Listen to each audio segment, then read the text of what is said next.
Si on pense qu'on est arrivé quelque part, c'est l'assurance d'être moins bon le lendemain. La question que tu te poses ou la problématique que tu as, dans l'immense majorité des cas, quelqu'un se l'est déjà posé. L'anticipation des emmerdes, c'est essentiel. Il faut comprendre et être convaincu, c'est le début de tout. Here we go, très bien. You speak French, actually? Un peu. Un peu? C'est vrai? It's better if I'm drinking some wine, Okay. I have to say. But no, when I was growing up, in school, they started teaching language in the fourth grade. Grade, so you're maybe 10 years old. Okay. But you don't get to choose. So I was in the year that got Spanish. My brother was 1 year older. He got French. No way. French, Spanish. So I didn't get any French until my senior year in high school. Then in college, I could take some French. So it was not so much French. But no, I come to Paris. I try to speak a little. I tell the guys, I speak French, and they speak French to me, and I'm like, I can understand, but I can't really respond. I can't. Yeah, so I understand much more than I can say, and that's It's kind of the same for me in Italian or Portuguese. I kind of do the trick, but then I just kind of understand. Yeah, you get into it, and then you can't complete the. Eu falo português. Sim, tudo bom. That sounds good. Yeah, that sounds really good. So but it's very interesting. How comes you got to French, Spanish? Maybe you could have Hungarian, or Yeah. And even French compared to Spanish. My dad might hate me to say that, but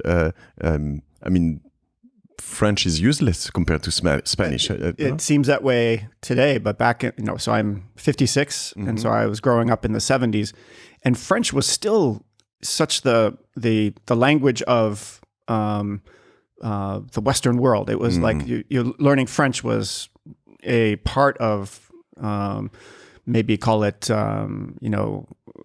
if you're going to get educated, you're going to learn French. And that's actually why my father, would be mad, because 50 years ago, that was the way, actually. Yeah. It was like close to the English was much more becoming the international language, but French had been the international language. And so I was a little disappointed to not be in the year that learned French. I got Spanish, but it's a much more useful language because there's so many places in the world, especially in South America. You can travel, get very far with your Spanish. But now I don't speak that much of either one. You have to keep practicing. I grew up in my family. My mother came from Sweden, my father from Hungary, and we spoke Swedish for the first 5 years of my life. So I wasn't far with Hungarian. No, I thought you were. No, I didn't know. Okay, actually, yeah. Okay. He came to the U.S. after World War II, and met my mother. Can tell that story. It's very bizarre, but and we lived in Sweden for a few years when I was young, and we spoke Swedish in the home. And my dad learned Swedish and spoke Swedish with a very thick Hungarian accent, and so I learned English when I moved to the U.S. when I was 5 years old. And so you still have Swedish? Yeah, I can still speak Swedish. Okay. I lost it for a while. I didn't use it, and then it came back when I was a teenager. I started to go to Sweden more often and started to use it again, and then it all came back. It was in my head somewhere. It was in the back corner. Yeah. So, just for the fun fact also, I think for the English listeners who are not used to Génération Do-It-Yourself, I'm happy to have you here, actually. But my father and his generation, some of them, they were really into it. They believed that French could kind of win, become, but you say it was, but become the international language. Like it was still when I was young, I could hear him saying, it's not done yet, Yeah. And now when I listen to the Olympics or stuff, at the Olympics, French is still an official language. Is that right? Yeah. So when you got Olympics everywhere in the world, in China, in Japan, and you will hear all of the announcements are made in the local language, English and French. And you're like, why is that? What the fuck? What happens? It's weird, but so it's the kind of probably at the UN you get some institutions where we kept some kind of trophies, but I don't know for how long it's going to last. Sorry about that. Sweden, what a great country, no? It's an interesting place. Right now it's maybe changing some. I think it has been part of my life, going to Sweden, spending time there. My mother now moved back in 2006. I have 3 sisters. They're older, and they live there. It's not just my brother and me who live in the States. Okay. But Sweden is this. It's a very interesting kind of way to think about how the society organizes and how we built Strava. There's some parallels there between thinking about how you take care of the team and how you take care of the society. It's somewhat similar. But my thinking was the following, which is if we take care of the people on the team, meaning we give them good opportunity, we pay well, we make sure they have time for their families, time for themselves, we'll get the best outcomes, best work. And I think Sweden that's the model of the society, is that you need to create the spaces. If people are always struggling to have the spaces to take care of the family, take care of life, and take care of work, take care of themselves, that if they're always fighting for the balance between all of those, you're not going to get the best of them. So balance is one of our core values at Strava. And actually, Strava is Swedish. It's strive, isn't it? To strive. To strive. So it's not the only Swedish inspiration you have. The roots, if I understand well, are kind of Swedish somehow. Yeah. Okay. Yeah, exactly. Interesting. Yeah.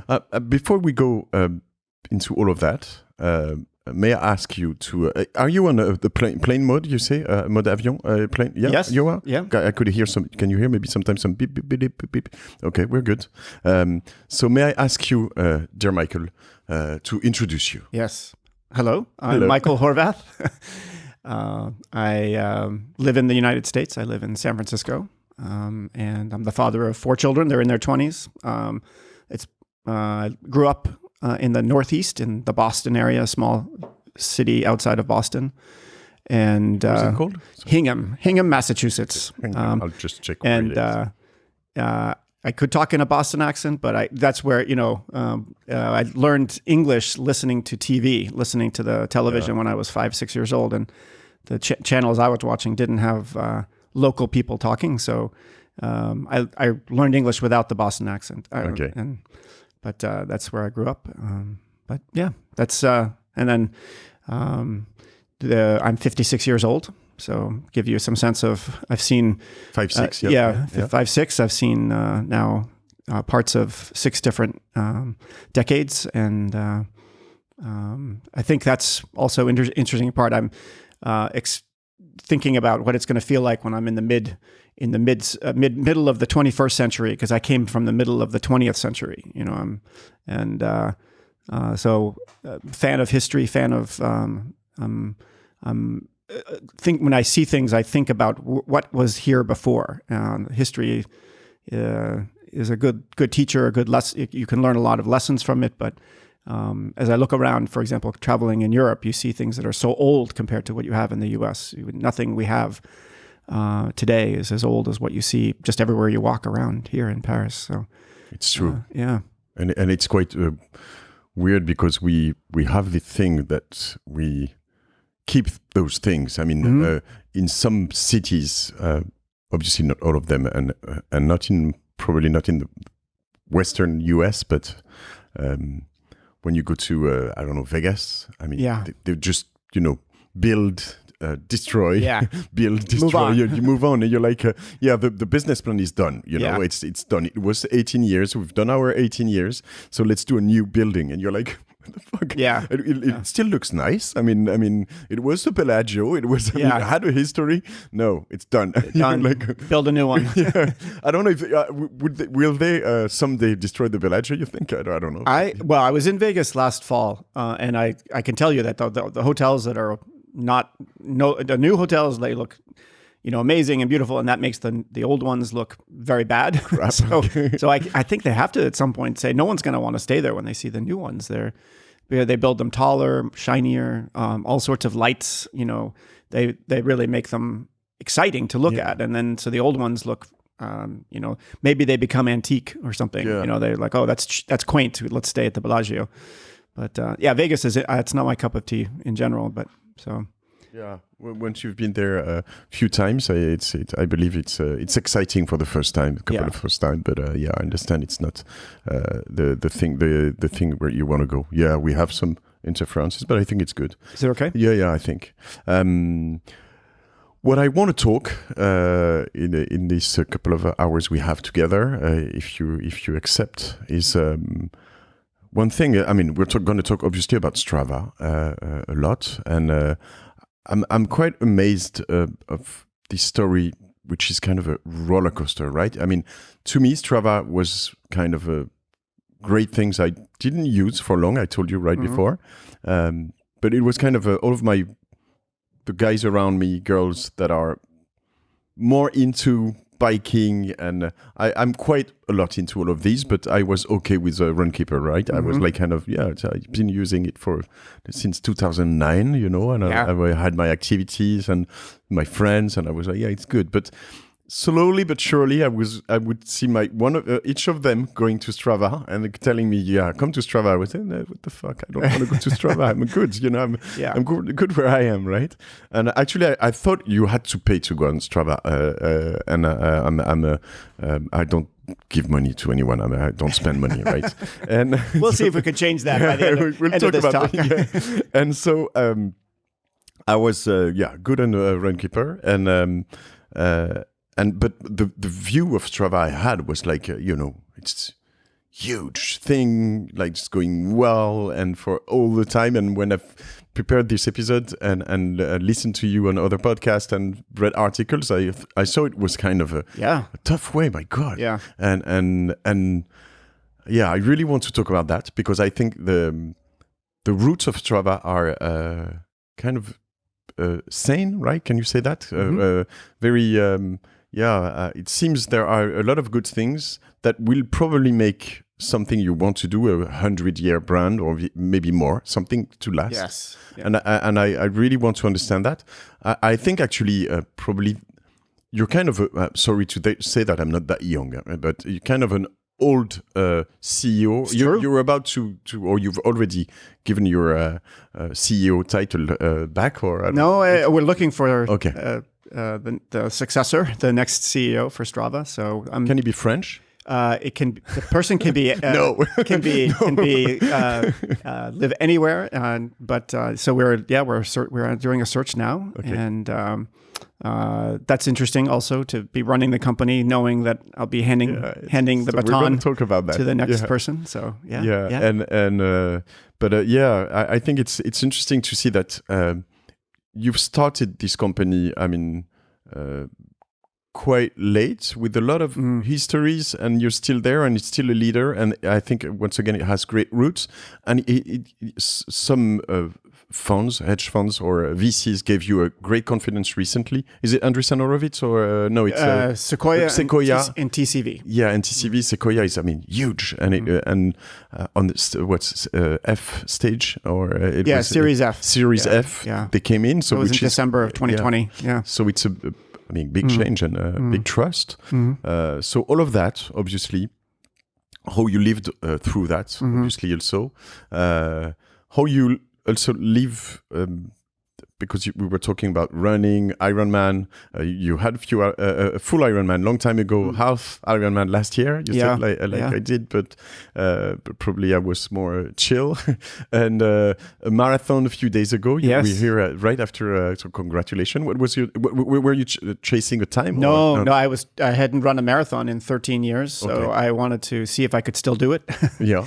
And maybe this is like a continuation of like what I'm realizing is that.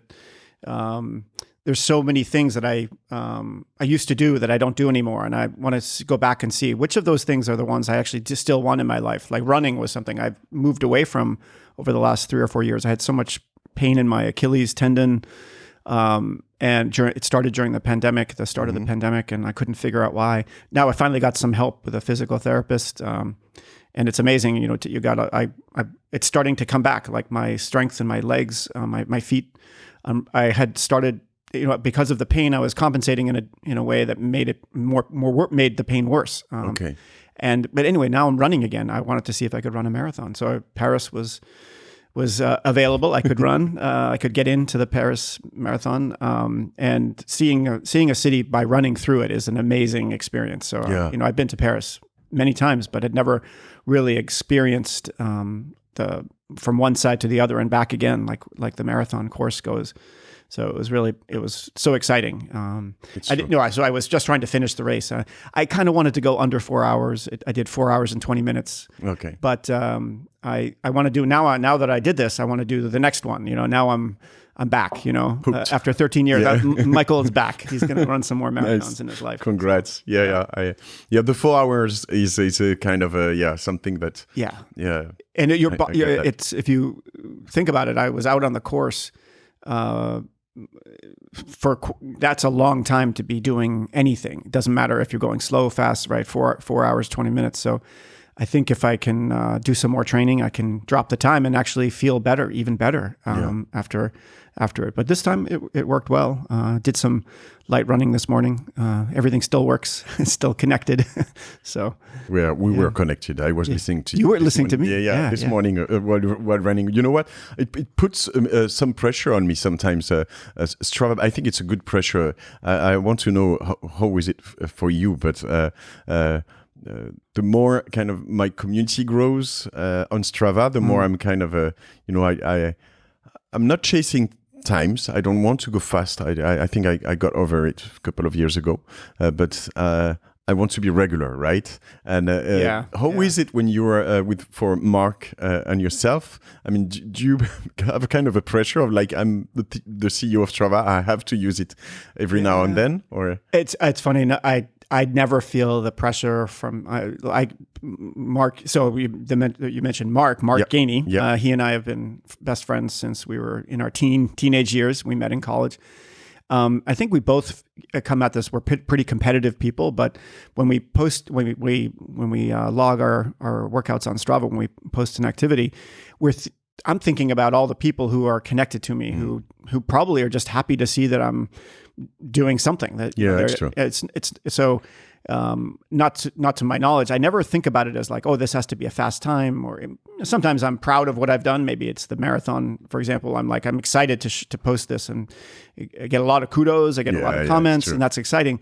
But I never feel about the pressure of the time. No, it's true. But we hear that a lot. That's the thing. Strava did start with a fairly competitive element to how the experience compared to other ways to track a workout. Strava does have this competitive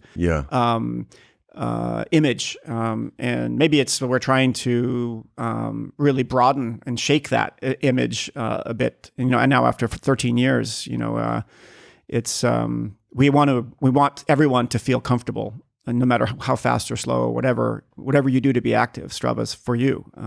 And that's changing that image is hard when people think, oh, I'm not good enough to be on Strava, but we're working at it. It's true. I think it's we call it élément de langage. In French, it's like the thing you have for politics, the common say is that kind of you have to do it faster and I have received a guest here, a guy called Matthieu Blanchard. You heard about him? He was number 2 at UTMB. UTMB, and he really changed that in my mind. I mean, this morning I went out for like 6.5 kilometers, which I would have never done before him. Like 3 months ago, I would never go out for under 10 or 12 kilometers because I was thinking it's like useless. Like, I mean, why should I put my sneakers on and run? I mean, do you say sneakers for running shoes? Yeah, you could say sneakers.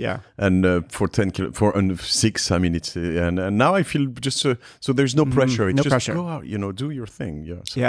And maybe it's this marathon is interesting. I trained low mileage. My longest week was maybe just over 30 miles. So 50 kilometers was my longest week. Okay. Yeah, which is for marathon training is low. You didn't do any 30 kilometers, 35? I did one 30-kilometer run. Okay. That was my longest run, was 30K before doing the marathon. That was 2 weeks ago.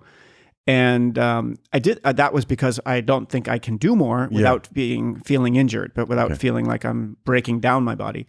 But at no point in the race was the problem that I hadn't enough mileage. It was other things. I'm still getting used to going that long, and I think with more time, I can get that without having to do the longer and longer runs.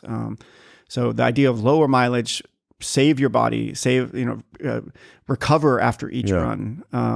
You have to have some base conditioning, of course, but I think it's like the idea that you have to go really hard. If you're going for the fast times, you probably do. But for me, I'm just trying to have a good day. I'm trying to enjoy being out there and enjoy the experience, right? So that's a different. You don't need the mileage. The main idea is to go out every day or every day. Almost, but you don't have to go 50K a week, right? What I've heard actually is 13 years, that's the age of Strava, and that was your last marathon. So you didn't run a marathon since you started Strava? That's true. Yeah. This is the first marathon that I've posted to Strava. Even though in 2009 I did run a marathon, we had started Strava, but you couldn't track a run back then. It was only for cycling, and so when I ran the marathon in 2009, I didn't bother with GPS and didn't have a watch on my wrist, or we didn't have a mobile app on our phones. Strava hadn't built a mobile app yet, so I didn't track that run. It's just it's interesting to think about now. Here in 2023 is the first time that I've tracked a marathon, though I've run many in my life. I've run maybe 10 marathons in my life. First time that it's now on Strava. Okay, that's right. Yeah. Before we go into the Strava adventure, right? Can you just explain me how you got there with Mark? And what the story before, in between those 5 years when you arrived in the US? And well, it's a long time, but you had a previous company, if I understand well, right? But prior to that, it's so Mark and I met in 1986. I had started college 2 years before he did, so I am a couple of years older than him, and we met on the crew team, rowing, the rowing team, in university. Neither of us had rowed before. Which university was it? At Harvard College. Harvard. Yeah. He's a very good athlete. He had been recruited to run cross country. Sorry, how did you end up at Harvard College, coming from Sweden? And were your parents very pushy, or was it? I don't ever remember my parents really. They just said, education is important. You should pay attention in school. But it was never pressure, and it was. I think times were different. What I remember about the whole process of so I went to high school in Hingham, Massachusetts, the town I grew up in, Hingham. Harvard was the college, right? But I'd never been to visit. It was like it was like the backyard, but I'd never been there. Is Harvard College? It's not the same as Harvard University. It is. This is the same. Okay. Yeah, the university is the whole school, and the undergraduate, the 4 years of undergraduate, it's called Harvard College, but Harvard University, same thing. So the level is quite high. It's a now today. I was joking, I could never get into Harvard today, and it's I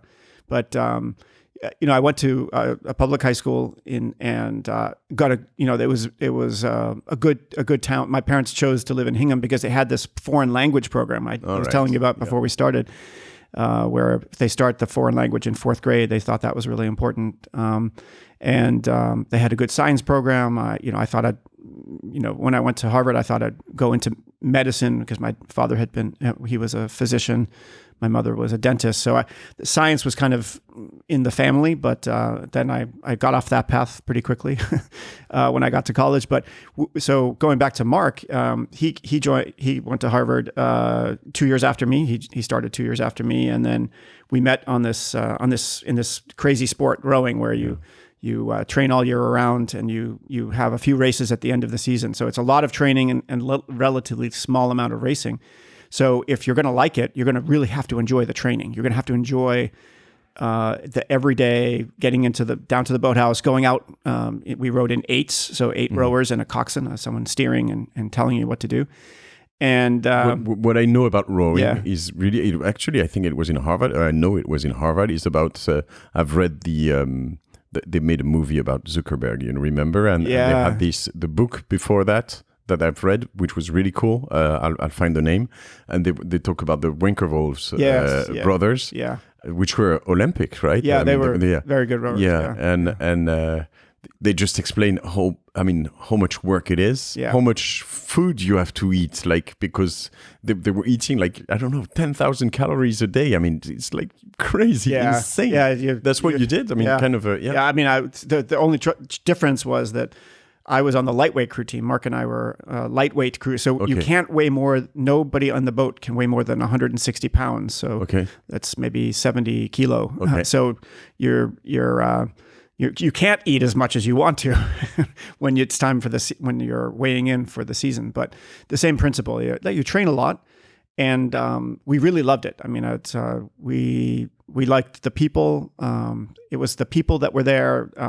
It was the feeling of being in the boathouse, the places, and then the competition. It was really exciting to get on the starting line, and you train so hard, and then you want to do well. And we had some success. I had not really found another sport that I felt really good at. Growing up, I was playing a lot of different things, but never found anything that I felt really successful at until I found rowing. So that felt like an important thing. It was such an important thing in my life for those 4 years. But this factors into where Strava came from, because we both, when we graduate, I graduated in 1988 and Mark in 1990, we left the university and we left the team. And so now we don't have that same experience of going to the boathouse every day and training hard and then competing. And we found that we were less motivated to be active. We were in such good shape when we were on the team. We felt happier. We were better. We were good. We got good grades when we were training. Life made sense when we were on the crew team. And now without the team, you have to find the structure. You have to find the motivation, and it's much harder. So it's the kind of the framework, right? Which is interesting, because you have like a kind of routines, people around you, a trainer, a coach, or and then you have to go to bed early. Maybe you can probably not party so hard. There's and all of those things. It drives good behavior. all around. But you also feel accomplished. Like it's the structure, and then there's also a goal. And achieving the goal, or reaching the place where you get to the start line and you feel that you can do your best. And so even if we didn't always win, but you felt like you could do your best because you had put the effort in. I think that was a big part of what the reward system in my brain was. I do this effort and I get something out of it. I get intrinsic benefit, like inside me, I feel better. And then if we win a race, there's this external recognition. And then there's also just the friendship, the camaraderie between the people on the team was a big factor as to what made it special for us. So when we left the university, we lost that. And that was a big factor, what made us think about how to get that back. Strava is built around that principle of keep people active. In Strava, you can follow other people, see their workouts, they can follow you back. Of course, there's all sorts of ways you can see the data around your workout, but it's really about the community of people you can belong to inside the experience that make it come to life. And that's what we experienced. Even the kudo thing. I think the term kudo is much better than like. I love the kudo. But one thing I have to say is the term camaraderie that you use a lot, actually. I don't know if you figured out, but it's probably French, camaraderie, right? Comrade, from probably maybe a Russian root, I don't know.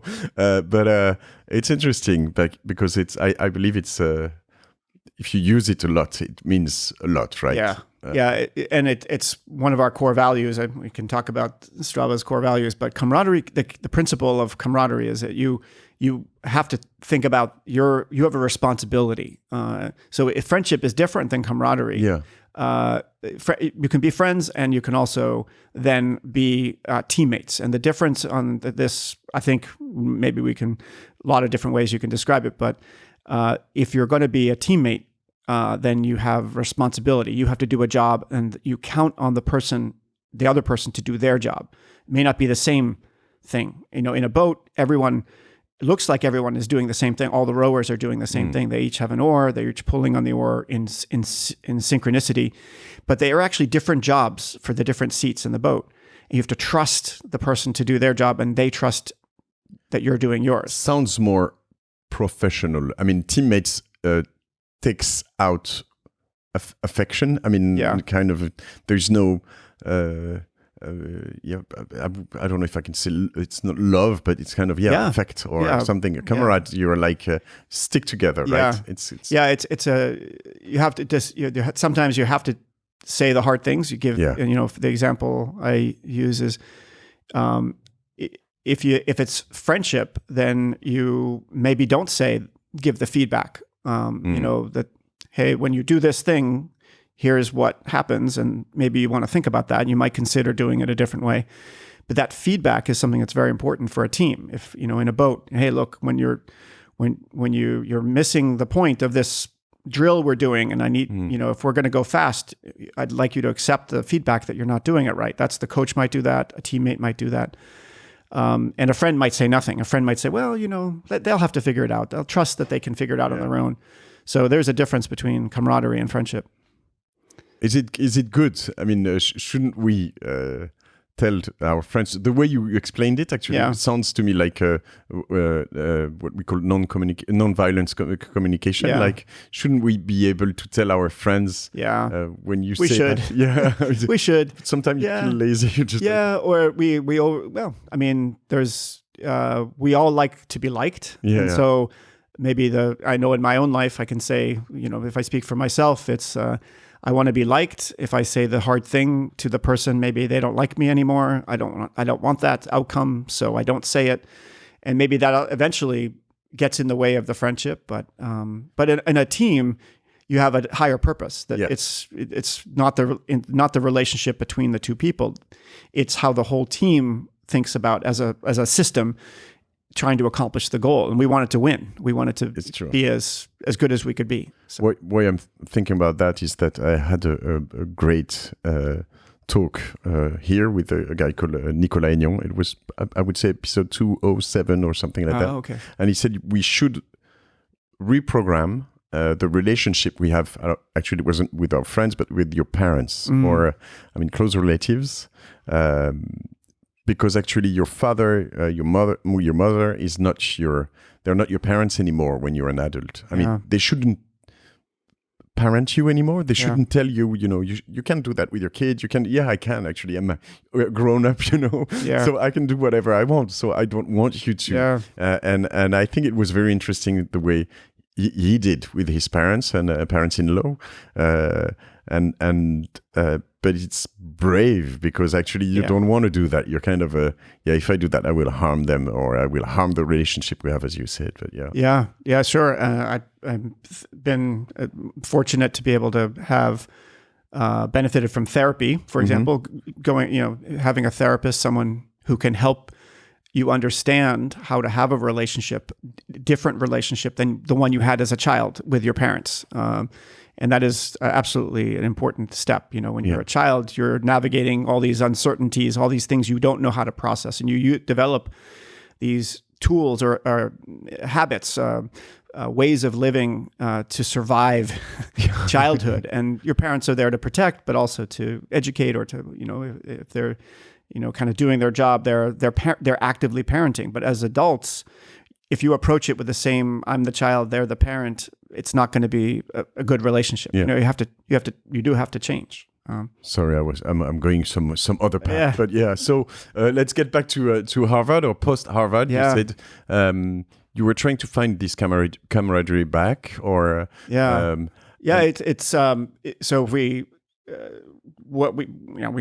graduate from school. I worked for a couple of years in Cambridge, in right next to, in the city where Harvard is located is Cambridge, Massachusetts, and so I'm working there, working at a small consulting firm that two of my professors had started, and I'm the Boston Consulting Group. It was not so. That Boston Consulting Group was actually pretty young then. This is long ago. This is deep into the 20th century. I was And Mark was still on the crew team because he was 2 years behind me. So I actually part-time coached the freshman crew team. Okay. I coached one of the boats. And so we would see each other at the boathouse. The friendship with Mark and I that friendship started from rowing, but then it also then moved into like when we graduate, now we're friends outside of school. And that's actually a hard transition, right? Some friends you have in school and you don't talk to them again. It's true. But Mark and I, we stayed in touch. And so I worked for 2 years. Then I go to graduate school. I got a PhD in economics. Because I had this experience working for this consulting firm. Okay. These professors impressed upon me, I just thought they were, I just enjoyed the work I was doing. I thought if I get a higher degree, the PhD, I could come back and continue to work at this consulting firm, make more money, do more interesting work. But instead of doing that, I went on to teach. So you're a doctor. I should call you doctor, right? Yeah. In my former life, I was an economist. I haven't used You're still a doctor, right? Yeah. You're going to Germany right after today. Then I so can be the doctor. Over there, when people tell you, you have to tell I'm Dr. Horvath. Yeah, doctor. I always think, no, that's my father. My father is Dr. Horvath. So I go off to grad school. Mark graduates and he gets a job working in venture capital after taking some time to try. He did a few other things before, but he goes to Palo Alto for the job, working at a venture firm. And my first early 90s, right? Yeah, early 1993. Venture firms in 93, 94. I mean, it was like the middle age of it's like the Middle Ages. They had venture capital grew out of the semiconductor industry. Some of the earliest semiconductor companies were, they raised capital from Silicon, right? That's really the word Silicon Valley comes from the chip manufacturing, but the semiconductor industry kind of created this new class of finance that invested in risky businesses instead of having to bootstrap the business or maybe taking out a commercial loan. You're now you're joined at the hip with the investor. They own a piece of the company, and that came. So Marco's first. He's living in Palo Alto. I'm graduating from the PhD program, and I have an offer on the East Coast, and then an offer at Stanford to teach at Stanford and a few other places. So I'm choosing between these things, and I'm thinking, well, I've always wanted to try California, and I got married during grad school to Anna, and she had also wanted to live in California after graduating from college. She had gone to Northwestern. What age you got married? Oh, 25. The day after I turned 25, which is like crazy. Now it feels like, and now I have kids who are, 3 of my kids are older than that. Yeah. And I think, looking at them, I'm like, I was married at your age, and then I had you at your age. Your brain is not even. Yeah. I mean, no, you're not who you are. You haven't become who you are yet at 25. But so I decide, Anna and I decide we want to try living in California, and I accept the offer at Stanford. And in part because, I knew my friend Mark was there. And so we moved we live in Mountain View, the town next to Palo Alto. That's where it may be famous now because Google headquarters are in Mountain View. And I'm teaching economics at Stanford. But the very interesting thing is before I got there, I think I had just learned that there's this thing called email. You can communicate with people by sending a message through the computer. I'd never had that before. And when I got to Stanford, the first day I get my computer, and there's something called a browser, an internet browser. So what year was that? 1994. Okay, yeah. 94. So there's a browser on my computer, and I don't know what this thing called the internet is, the World Wide Web. I don't know what it is, but Mark comes to my office and he says, "Have you seen the internet?" And it's like, have you seen this movie? Have you read the book, The Internet? Well, it's there on our computers, and we're wondering, what is this thing going to do for us? It's like, we're kind of looking at it as if it's something special. Like, does it have any magic tricks? What can it do in our lives? And we start imagining, like, well, if this is going to be anything. What can you do with it? Kind of, you could go to a few websites and you could read some things, but it was really difficult in those early years to imagine what you see today. You know, in terms of what there were tens of thousands of websites. Now there are, you know, I don't know how many hundreds of millions, maybe billions of websites. But back then, it was all very, very difficult to understand how it would affect our lives. So we started imagining what could we do with this thing, and that's where we got the idea for Strava. We said, well, could we create the virtual locker room? Could we create this place where you could meet your teammates and you couldn't work out together in the metaverse? No one's going to work out in the metaverse. I can guarantee you. You don't get fit by having your avatar do the work for you, but while drinking Coca-Cola.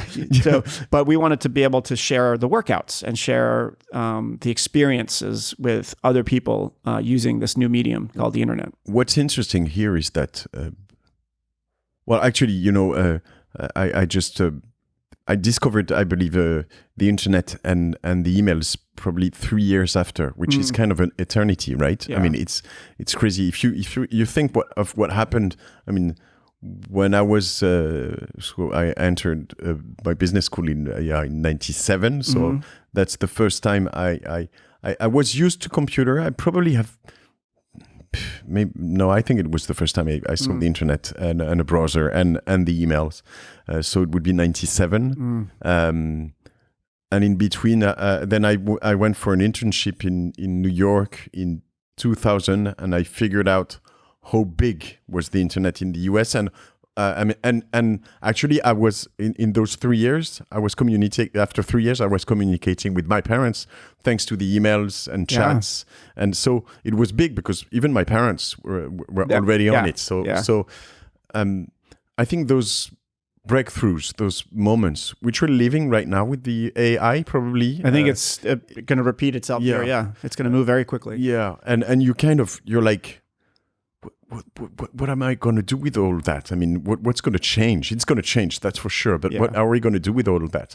And yesterday, with I recorded with a French guy called Georges Raymond, and he's the head of Pascal, which is a leading company in quantum computing, right? A world leader. They just raised 100 million, and you're like, my God, my brain is just going to explode, burst. Right. I mean, literally. I mean, what's going to happen with all this? It's just, and in the right now, in the next years, and I think what's interesting is what happened to you. And it's something I talked about with Fanny Moisan also. You know a company called Vestiaire Collective? No. They resell goods like actually luxury good mainly, but they do also, I mean, clothing and it can be what you call handbags and stuff like this, Hermes, Chanel and stuff like this worldwide. And they have like 2 billion incomes, and it's very big. Yeah. And she said, I mean, it's easy. You have something that is like a problem. Your problem was like you missed this boat house, right? You missed this camaraderie. You missed this thing. You have a problem, and you find a way to just solve it. You ask around if people have the same problem. If some people have the same problem, you just solve it, right? Yeah, that's business, right? Yeah. That's a really good observation. It's like you finding what problem do you want to solve is like the first step to starting anything, I think, is what are you trying to solve? And that was your common problem. And we chose a problem that we had. Instead of choosing a problem someone else had, we figured if we can solve something in our own life, we at least would be the customer. Maybe it's only a handful of people who have the same problem we do. The interesting thing is things were moving very fast in 94, 95, 96, but we didn't start Strava then because when we wrote a business plan, and fortunately, I think we were very lucky that we didn't. But we went to talk about the idea with some people who could actually create websites. We didn't know how. I was an economist. Mark worked in venture, but he was not we didn't program computers. We weren't writing software, and it was a bit harder at the time. And expensive. It was, and the tools that we didn't know what we were getting into.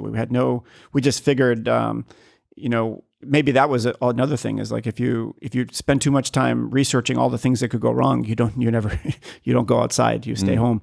But we talked to a few companies that were building websites, and they said, your idea is not going to work. No one's going to share personal information with complete strangers on the internet. They're not going to do that. In 94, 95, they were right, right? No, at that time, at that time. And they said, how are people going to record these workouts? What are they going to type in? They ran for 10 miles today, and their time, I mean, it's going to be a very bad experience.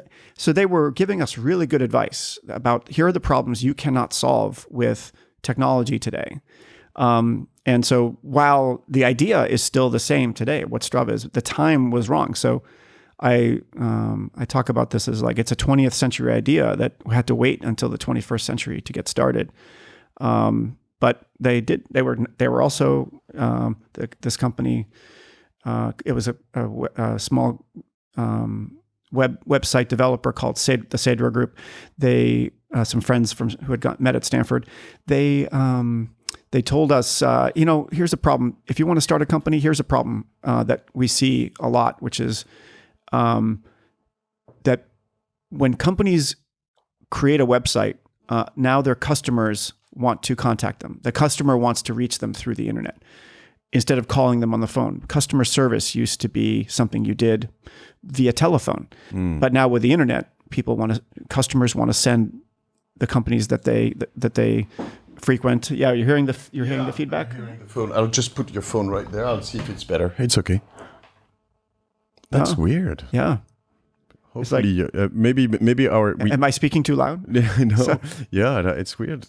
We have probably you hear it, guys. I'm sorry, but maybe the we use some softwares that just cleans the thing afterwards. Okay. But it's going to be. That's weird. I don't get it. How? Our phones are quite far. I don't see. Maybe it's just in our ears. Let's keep. Okay, going. We keep going. Yeah. Yeah. Better. It's less. Yeah. We'll see. So they said, why don't you build some kind of a software application that can help handle email communication, email customer support. Email-based customer support. So that became Kana software, which is a great idea. I mean, it was somehow. It was. Now it seems obvious, but back then it was very new. It could end up as a Salesforce. Yeah. Or, you start with that, and then it's. Yeah. In 1994, I was sending my first email, and in '95, Mark and I were starting a company that was building systems to help companies handle customer service via email. And so no one was an expert at any of this. Everyone was learning it along the way. This is a really good example of like one of the things I think is really how to do it is to, the Cedro Group said, well, we'll help you find some companies that are having this problem and you can talk to them. They introduced us to 3 or 4 companies that gave us about 10,000. I believe it's my phone, actually. Sorry, okay. Guys. Sorry, I'm interrupting. I'll just completely switch it off. And sorry, let's keep going anyway. Yeah. So they gave us a big stack of paper, which represented about thousands of emails that these 3 or 4 companies had received from customers.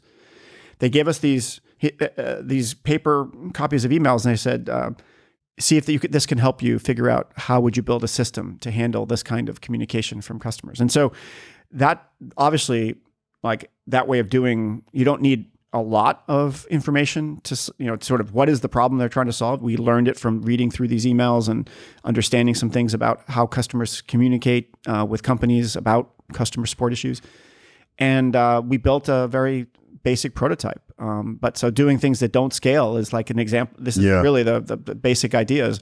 This isn't, the way you would do it if you were a big company. You would hire a research team and go out talk to dozens of companies, and you would spend years, maybe months and months prototyping and doing.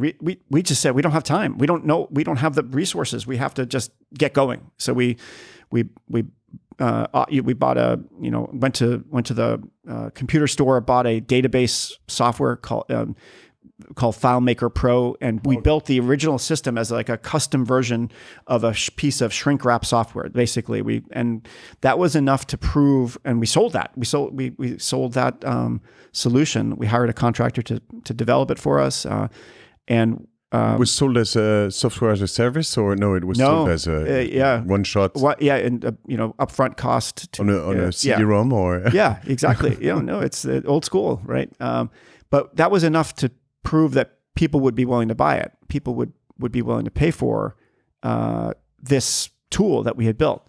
And then we raised some venture money, and then we actually hired a team that could develop a real software application. And eventually that company kind of, from 1995, where we started, until 1999, it was about 4 years. And we took it public. And by that point I was going back to teaching, figured I'd go back to teach economics. How long after you created it? It was about 4 years. So you took it public, IPO. In September of 1999. My God, that was fast. It was really fast, right? It was a rocket ship, and from how many? I mean, what was the numbers of people? So it was about it wasn't a lot of people. It was maybe just over 100 people at the time. And in terms of revenues, gosh, I can't remember exactly, but it wasn't big. Maybe less than 100 million in revenue, but. In those years, you took a company public to raise money. You actually, less than 100 million in 4 years. That's relatively fast. Yeah. So, but it's you took a company public so you could raise more capital, because there weren't a lot of these late stage investors, venture firms had that class of venture was pretty scarce. Yeah, it was the things, seed, Series A, Series B, and public. Something like that. Right. Sometimes not even Series B, right? Yeah, so the IPO was the means to raise more capital to keep going, right? But we then, I was out of the company by 2000 and back to teaching, and Mark stayed with the company through the IPO. But back to teaching, rich. You were rich. Yes. Yeah. Now I had some wealth. It was remarkable when we said we're going to start this company. We said, what does success look like for us? Well, we make some money. We build a product people want. We're able to build this company, and we can sell the company or take it public. But we will. The work that we're putting in will pay off in terms of wealth for us and for our families. Kind of for the rest of your life, you were back for teaching just as a choice. Yeah, I think it's more like I thought to myself, I had spent all this time developing my human capital. I'd gone to graduate school. I really liked economics. I liked the study of it. I liked the research I was doing, and so I was thinking, now I have the freedom to decide what to. Maybe it's not just about the job, but what do I want to do? And I wanted to teach economics. I really was interested also in what I had learned starting a company, and what that started to influence the kind of research I was interested in. I was very interested in how companies get created, and the role that venture capital plays in creating companies, and how that is though it's a very small slice of finance. Back then it was probably less than 1% of finance was venture capital. We think of it as a big thing because it creates companies that we all know about. But it's a very small amount of money compared to the big finance, the pool of capital in the world. This is kind of original still, because there are not so many entrepreneurs that are, make a couple of millions or more and just go back to teaching. I believe for your students it was a great opportunity, because at the end you had some, corporate or entrepreneur skills. From seed to IPO, you had a PhD, you had the whole thing. It was the Hall of Fame, right? And you were still young, so understanding the world where you were. It was the early 2000s. Yeah. That's when the first bubble burst, right? Yeah, so right. also you were lucky for, a year or two after. Yeah, I lost a lot of a lot of the wealth came down in that, but I feel very fortunate. We had that experience, and we did well, So I was thinking I can bring this experience. It's something I experienced. I can bring this into the classroom. I can bring it into my research. That was Stanford still. So by 2000, I had switched to teaching at the Tuck School of Business at Dartmouth College in New Hampshire. And so I was teaching in an MBA program now. I was teaching entrepreneurship and doing research on venture capital and how formation of businesses is part of the cycle of the business cycle, the sort of the rise and increase and decrease of gross domestic product. What were the things you were teaching back then that remains and for entrepreneurship? If you had 3, 4, 5, 10 pillars that you would have to tell me, what would they be that remains good, and are there some that are not good anymore, that are not true anymore? So I taught entrepreneurship for about 4 years.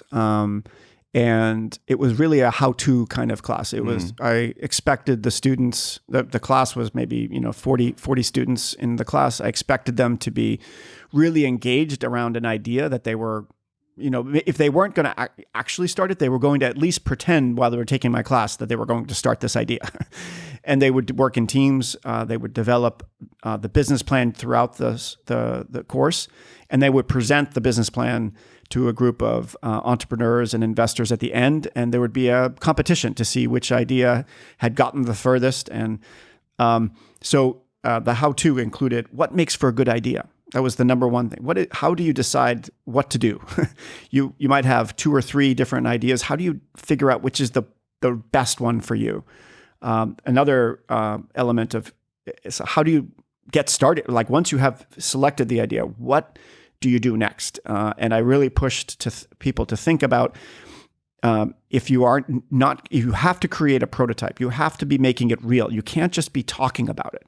You have to make something, whether it's software or hardware or it's a service. You have to create it and actually start putting it in the hands of customers, letting the world experience your idea. That's how you learn the most about whether it's a good idea or not. You can't just talk about it. You have to do it. And so do it at a small scale, do it rough, do it, all sorts of reasons why it won't actually be the thing you eventually do, but you won't get far if you don't actually stop talking and start doing. And then fake it until you make it somehow, but at least exactly. fake it. You have to do it. You cannot just sit and talk. You have to do something. And then maybe the third part is, okay, so what is the role of venture capital and investment in the idea? The 90s really screwed up a lot of people's mindset, which is have an idea, go raise money. That's broken. Have an idea, go raise money was possible when there's lots of capital and everyone's chasing after ideas because they're afraid they're going to miss the opportunity. And that's what happened in the 97, 98, and 99 led to the crash in 2000 was too much money was chasing the ideas on the napkin. And instead, which was kind of the case recently. Yeah, this has happened. History repeats itself. Okay. We know that. we know that. Yes, it happened again. But that what you have to instead think about is like your customer is the investor telling you it's a good idea isn't nearly as important as the customer telling you that what you have built is worth paying for. So if you listen to your investors, either they'll tell you it's a bad idea and they're wrong, or they'll tell you it's a good idea, they could be wrong too. But if you listen to your customers, if a customer says that I like this, I would buy this, or they say I don't want it, here's why it doesn't work for me, that's where you have to focus. So what's the role of the investor versus the customer in helping you get to the right product, the right service that you're trying to offer? So those are some of the things that I really tried to, teach. And I liked that for a while. I really enjoyed giving, my experiences could go directly into the content. It was good for a few years. I think it's interesting to have, because at this moment we have a lot of creators or influencers or people that are giving master classes about entrepreneurship, and I think it's interesting to mix the two worlds of academic, which is useful at the end of the day. You can't just skip things, you have to go through, I believe, you won't say, maybe you would say the contrary, but you have to go through some basic knowledge. And as you say, history repeats itself. And so if you know kind of a bit of history, you will understand things that are going to happen again. And still, you have to get some people who have had or have some skin in the game, right? And that's what I'm thinking about right now, and trying to probably work on a master class with a business school that is going to be a mix-up in between people who have skin in the game and people who are out of the game. You were both at the same time, which is interesting. At a critical time, actually. It's. I also tried to bring what I had experienced into my research. Not as successfully. I think I started to lose the focus, partly because having the experience of starting a company, it was very exciting. I felt really productive. The work I did, I could see the results right away. And then when I went back to doing research, I found that things felt really slow. It was like I was going in the slow lane compared to what it was like starting a company. And that's maybe another aspect. If you're going to teach a masterclass, maybe also what is it like entrepreneurship itself as a lifestyle? It can really screw with your brain. You can get delusional. You can get not everything is solved with money and people and work. Rushing at something and chasing something. If you can't approach your relationships the way you approach a startup idea, you can't approach how you spend your day with taking care of your body, taking care of your mind. You can't approach it the same way you approach starting a company. We used to talk about having the startup like it's on your brain all the time. It's always on. And if that's the way you live your life, well, then you're not present with your kids. You're not present with your spouse. You're not actually there for your friends. So you have to find a way to sort of create the separation of you are not your startup. Your identity is not the company. You are your own self. You can remember who you are every day. I believe the fact that you talk about it right now and now almost in the mid 2020s, right? Yeah. All of what you're saying, we're kind of mature about that. We've been extreme on all of these. Right before we recorded, we talked about Ironman and we were saying most of my Ironman friends are divorced, right? Yeah. And both men and women actually, and so if you push too hard on things, it's not going to work. Sometimes it works. It's true that some entrepreneurs that have been pushing very hard on, like in Uber or in, a lot of areas, they worked out. I don't know for themselves, but at the end of the day, the company did work. But I believe not most, but a lot of Strava users are entrepreneurs or the core, a bit of the core people, and probably they take care of themselves. And the more it goes, I believe I take a good care of my family. I'm still obsessed with my entrepreneur life, and I'm still taking care of myself. So, my inside, how do you say, stretches, you would say, or are that I'm maybe not as good as I want in each of them, right? Yeah. And I'm trying to be in peace with that. Yeah. That's probably, but I think we're getting there. In the way we talk to people, in the way people, entrepreneurs kind of trying to get there. No, don't you feel that? Yeah, it's. I wonder. There's where I'm now in my third decade of being an entrepreneur, right? So maybe I've getting older. You start to have more perspective. So don't know that I would say that it's so much that all entrepreneurs are learning this. It's more like something you learn as you do this more and more. Like what's the place? What's driving you? Is it always to create something new? The next thing, the term serial entrepreneur, I don't like that term because it sort of implies you're always going to go to the next thing instead of saying, well, maybe you can create something that's worth staying with. And Strava was, in fact, that. It was.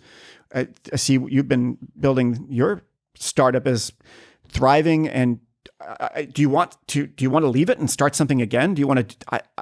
When Mark and I started Strava, we were like, well, if it's a good idea, wouldn't we want to keep working on it? Maybe it will take 20 years, and in fact now it's in its 14th year, and we're still working at it. We're still trying to make it great. So it's a little bit less about like moving on to the next thing, which I think was the mindset we had when we were in our 20s and 30s. Like you got to go to the next thing and the next thing. Now it's more, can we build something that's sustainable, that is going to withstand the test of time, the 100-year brand. It will outlive us if we do it right. Is it because we were over 40 that we think that way? Mm-hmm. Isn't it good to be thinking another way before? Because to be imbalanced at some point probably isn't, I don't know, to push hard on things when you're 25 or... Yeah. Well, I mean, this is also where I think the relationship between you as the entrepreneur, the team you build, and then the investors you bring on, they have to work in conjunction with each other. If you're not putting your everything into the company, then the team may not be as willing to stay and stick. They want to see that you're 100% in, and the investors as well. Or they'll go find someone else. The team can go work somewhere else. The investors can invest in other companies. So I think it drives that behavior. And I think it's difficult to find a way to not be that way. I mean, I think it's difficult to find balance or find the way that the company doesn't become everything about your life. But then you still, when the company's all done, maybe whether it's good or a bad outcome, where's your family? Where's your spouse? Where are your friends? You can't get some things back. You mentioned Ironman training is like, for a period of time you have if you're going to do the race, you're going to have to train, and 20 hours a week. Yeah. So you have to then say, okay, so have I made the promise that when the race is over, I will then give back time to the people I had taken time away from to be able to focus on the race. And the company is like that too. It just takes longer. It's a many-year proposition to say, and that's I think where people get mixed up. they say, I'm going to take all the next 6 years, I'm going to work on my startup and forget about everything else. But on the other side of 6 years, 7 years, whatever it takes, those other things may not be there. They're going to be gone. Right. And that's what you have to find a different way. You have to find a different way to balance your life. And that's something that I think I've taken a long time to learn. But I think I know it now. The crazy thing about that story and with Mark and yourself is that you ended up the previous company or you left in 99, right? Yeah. And you started the next one in 2009. Yeah. I had another company in between as well. In 2000. On your side. Yeah. So I was teaching at the Tech School of Business, and there were right next to the business school, there's an engineering school, and there were two professors there who were starting a biotech firm and called Glycofy, and they were asking me for advice on things like the business plan and raising capital. And it sounded really interesting. I enjoyed talking to them about this idea. So I said, well, I'll join you. Sounds like, again, I got distracted, like my academic career was there, but the startup idea was very enticing. It was seemed exciting. So I, once again, left academia and joined this biotech firm as the CFO and head of operations. And we raised money, we built a team, we developed the technology, and eventually, the company was sold to another pharmaceutical company. That was in 2005. So it was roughly from 2001 until 2005 for another 5 years before you sold another company. Yeah, yeah, and maybe that was another example of where like I was all into this thing. I knew nothing about enterprise software when I started. When Mark and I started Kana. I knew nothing about biotech when I joined these two entrepreneurs starting this biotech firm. But after the second one, I realized, okay, so there are some things that are actually similar between these two, very similar: how to build a team, how to raise capital. And this is somewhat like, it's repeatable. It's, the process of creating something is you can boil it down to, there are elements that will increase the chances of success. And now I've learned some playbooks. I've learned a lot of things. And now I'm like, okay, I'm not going to go back to teaching now. And now this is what I do. This is my job, or what I get the most satisfaction out of in my work life is helping people start companies or starting things myself. And it's the process of creating something. So did you write this playbook somewhere? Or no, I have. I mean, at different times I've taught courses on it, but so I have notes, but no, I haven't written it down too much. Yeah. But it's less a playbook, more like the principles I talked about. So what makes for a good idea? What do you do first to build something, and then the role of the capital to help the idea get bigger. Team, how to build team, and really connect people to a mission. These are things that are really important. You have to have values, mission, and vision even before you have the product built. You have to understand what you're trying to do for whom. What's the why behind it? Those are really important things. If you don't create that initially, you may never go back to do it. You get so busy with other things, you don't create, and then it gets created for you by somebody else. And you shouldn't let someone else create your own mission for what you're trying to build. So yeah, these are the things that I learned of these two examples. And then the 2006, really, Mark and I start talking about, wouldn't we want to start a company with each other again? We're ready for... What would be the idea again? Yeah. And so now what's the idea? Before we go there, just one question, because I hear you in the playbook, raising capital is compulsory. More, maybe not. The more I grow, the more I see. Bootstrapping is kind of also interesting. Yeah.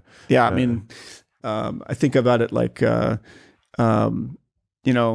starting a company is hard. Raising capital is hard. Starting a company where you raise capital can make things in some ways can make it easier. Now you have money to work with, to hire a team and pay for things before you generate revenue, but it changes things too. And so a company that is bootstrapped is going to be different than a company that is venture backed, that has raised capital.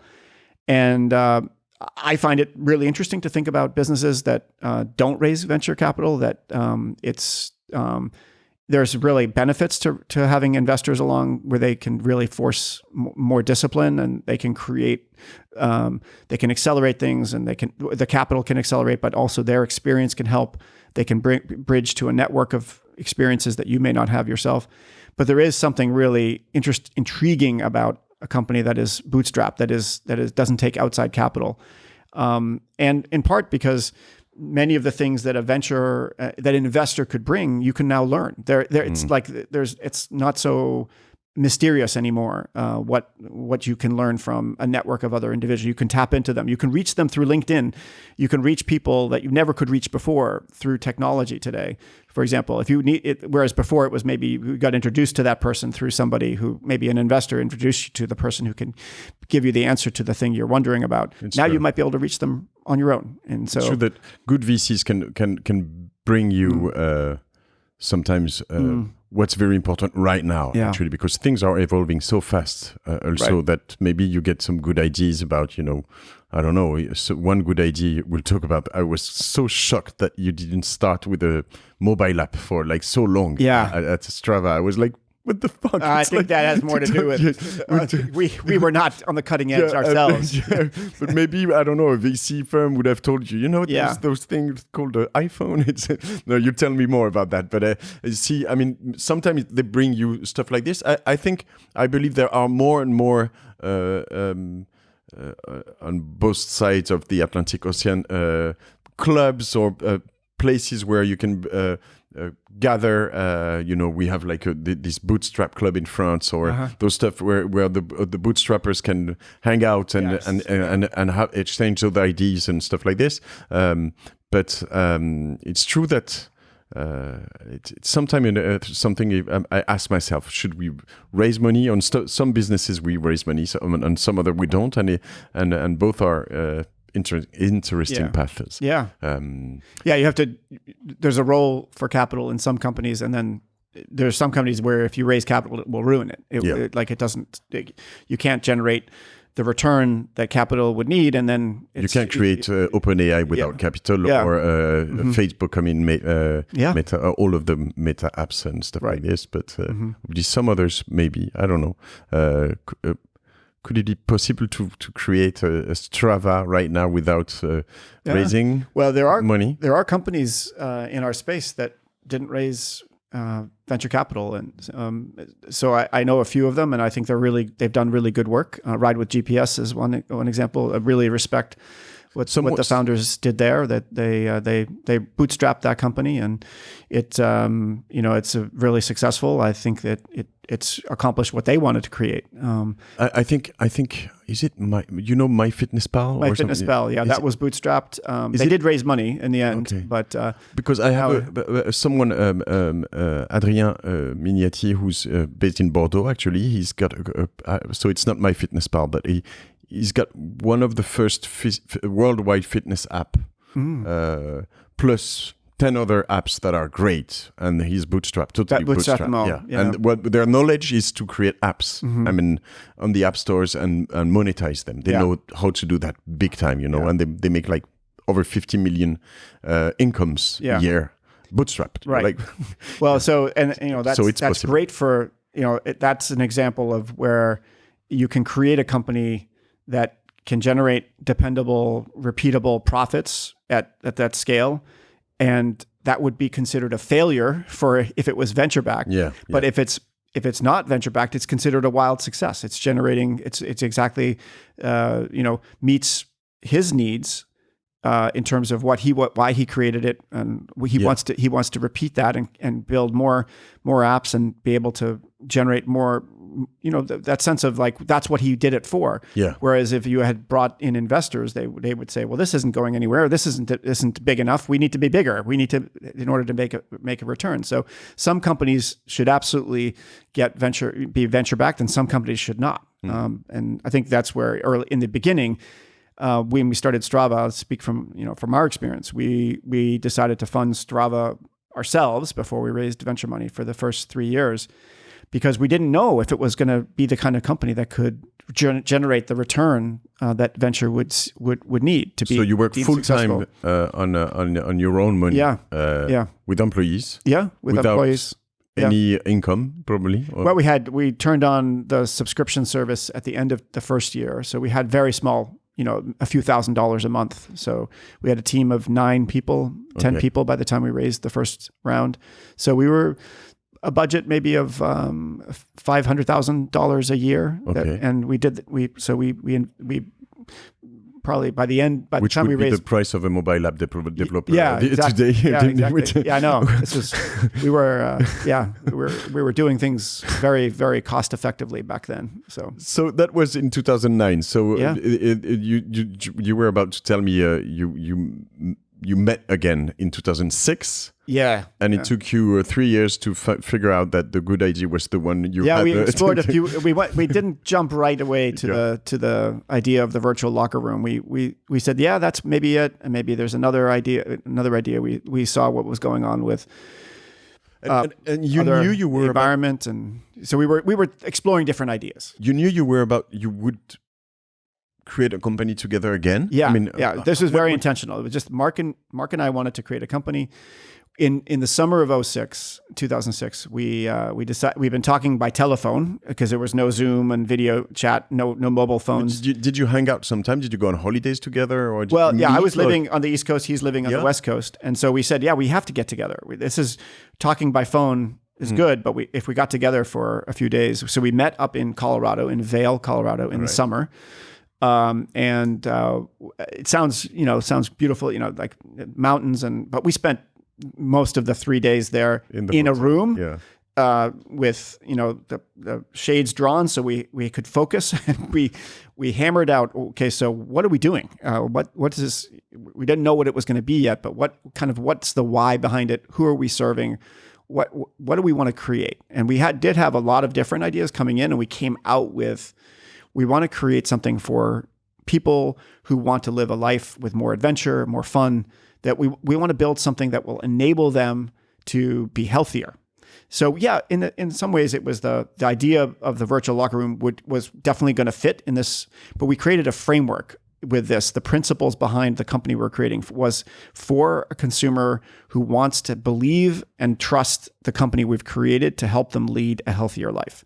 So then we took that to say, okay, so what would be that? What would make that true? And that's where we eventually, got back to the idea of the virtual locker room. I want to introduce one more person here. It's very important. At the end of that year, 2006, December 20th. I know the day because it was my birthday. December 20th, 2006, I turned 40. And I met Davis Kitchell. We were introduced by a common friend. He lived in the town next to Hanover in Norwich, Vermont. And we met for coffee in the morning. And he told me about an idea that he'd been working on. I said, well, I'm working on this startup with my friend Mark. It's about health and fitness.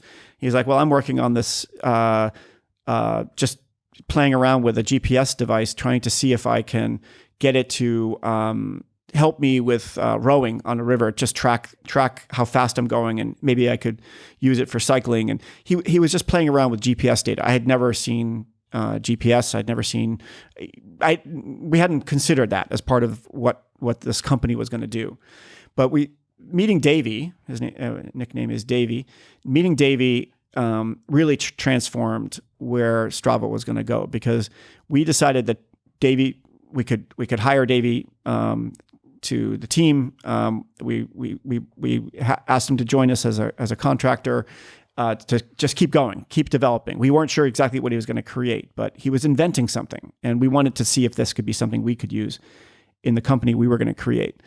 So by the summer of 2008, we had developed this into a prototype of what you see in Strava today. The leaderboard, a segment where you could match times with cycling. That was cycling only then, but you could, using GPS, record a workout, record a ride you do, and it would, if you went over this hill climb, your time on the hill would automatically be recorded by this prototype that Davey had built, and then you could see the times ranked, fastest to slowest times of anyone who had done that climb. Okay. Without anyone pushing any buttons, all you had to do was record with a GPS device on your right. And so that was the basis of the first version of Strava, was the segment leaderboard, the Strava segment leaderboard that is still there today in the experience. Not, back then it was what defined Strava. It was what made it. Yes, a part of it was about making it so that it would be performance oriented. You could see, as you went faster, you could see your ranking in the leaderboard go up. And now there's many other things in the Strava experience besides that. But back in the beginning, that was really the unique thing about Strava.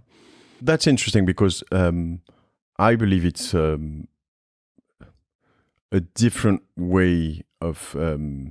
It's very deep and it's very important. The way I used Runkeeper before was just a backlog. Yeah, it was. I just want to get my. I mean, there was kind of a community thing, but I just want to get track of my activities and see year after year what's happening.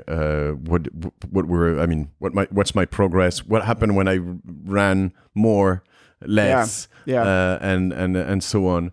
And actually, it's an idea, but I never go back to those years. Actually, I should probably I would have graphics, or probably I can have that on Strava now. But but I believe those things, the community, the locker, you said the virtual locker room. The virtual locker room, I think is interesting, and I think what you wrote back then in Colorado is still here, right? Yeah, very much so. It's if you look forward, go all the way now to 2022, 23. we joined forces with a company called FatMap. They were building map technology that enabled people to really have a great adventure in the outdoors, whether it was hiking or skiing or mountaineering, riding, bicycle riding. And they had done everything through exploration. We had done it through community. We had basic maps. We used Google Maps, Mapbox maps, good maps, but FatMap had created maps to really unlock adventure in the outdoors.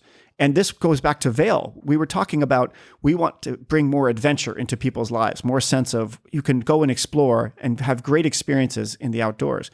So when we met FatMap and met the team, Misha Gopal, who's the co-founder and CEO, started to get to know him. What came to life was this is what Strava also was supposed to be, and we hadn't yet created it. And so by joining forces, we could bring more of that sense of exploration. And now that's where we're still working on the integrating. But the FatMap map technology will power Strava. Already this year, we should get the integration worked. So the idea is that I get more more path, more maps. I mean, more. I want to go out. Being able to visualize in 3D. Okay. And what FatMap's technology, what they've created is just a better way of exploring the outdoors with the map. And so it was built for that reason. Whereas Google and Mapbox largely are building to move cars and trucks around.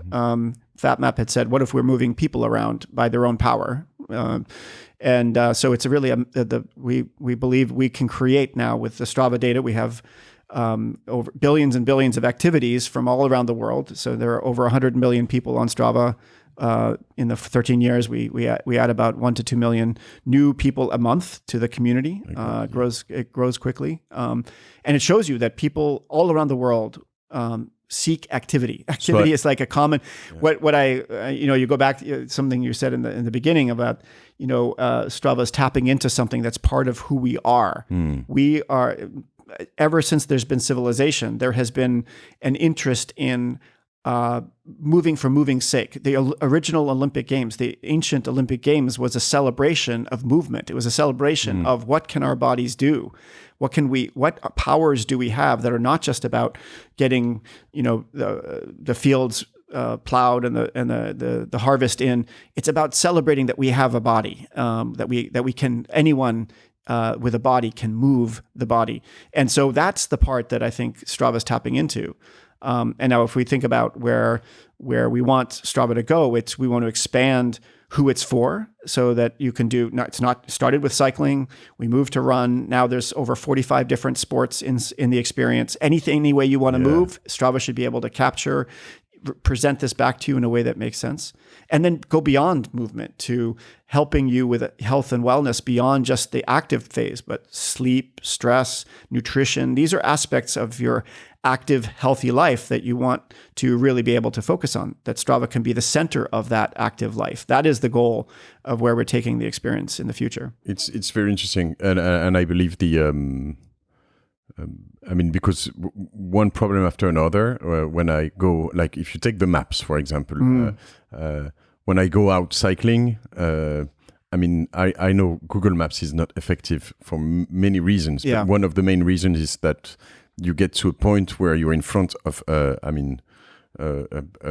forest, and it tells you, go straight on, right? And you're like, no, I'm not going to go straight on. There is no path, right? There is nothing. And actually, you need some maps, some people who've been there, some ways, places you can go around. What you say about sleep, what you say about, it's all of those things you endure, right? When you go more and more outside. Adventures, as you say, also, I believe, hiking. You're in a place, there are so many, it's not only mountains, because most of the time you think mountains. It's Paris, it's New York, it's Philadelphia, it's everywhere. You're here. Just where should I go if I want to go out and run or walk and what's it going to be like if I go there? Wanting to know more about the experience before you go, so you can be sure it's the right thing for you. So you know before you go. So your point about Google and say go through the woods. Strava can tell you, well, here's how everyone else has already done it. They didn't go that way; they went this way, because we show you the heat, the sort of which route is more popular based on the billions of activities that we've collected over the years. That's the community telling you the answer, not Strava, not the team. It's the community of people who are out there with you. So that's, I think, the approach that the power of community is another aspect of what makes Strava different, is that it's really based on that principle that you're connected with other people in this world. You're connected, even if you don't know them. They're making they're having to struggle through the same things you are. You can learn together what the right answer is, which is a route. It's a way to maintain your health. It's a way to maintain your wellness, your mental wellness. These are things you can learn from the community. You don't have to learn them just on your own. The surprising thing again is that you started without a mobile app, right? Yeah. As you said earlier on.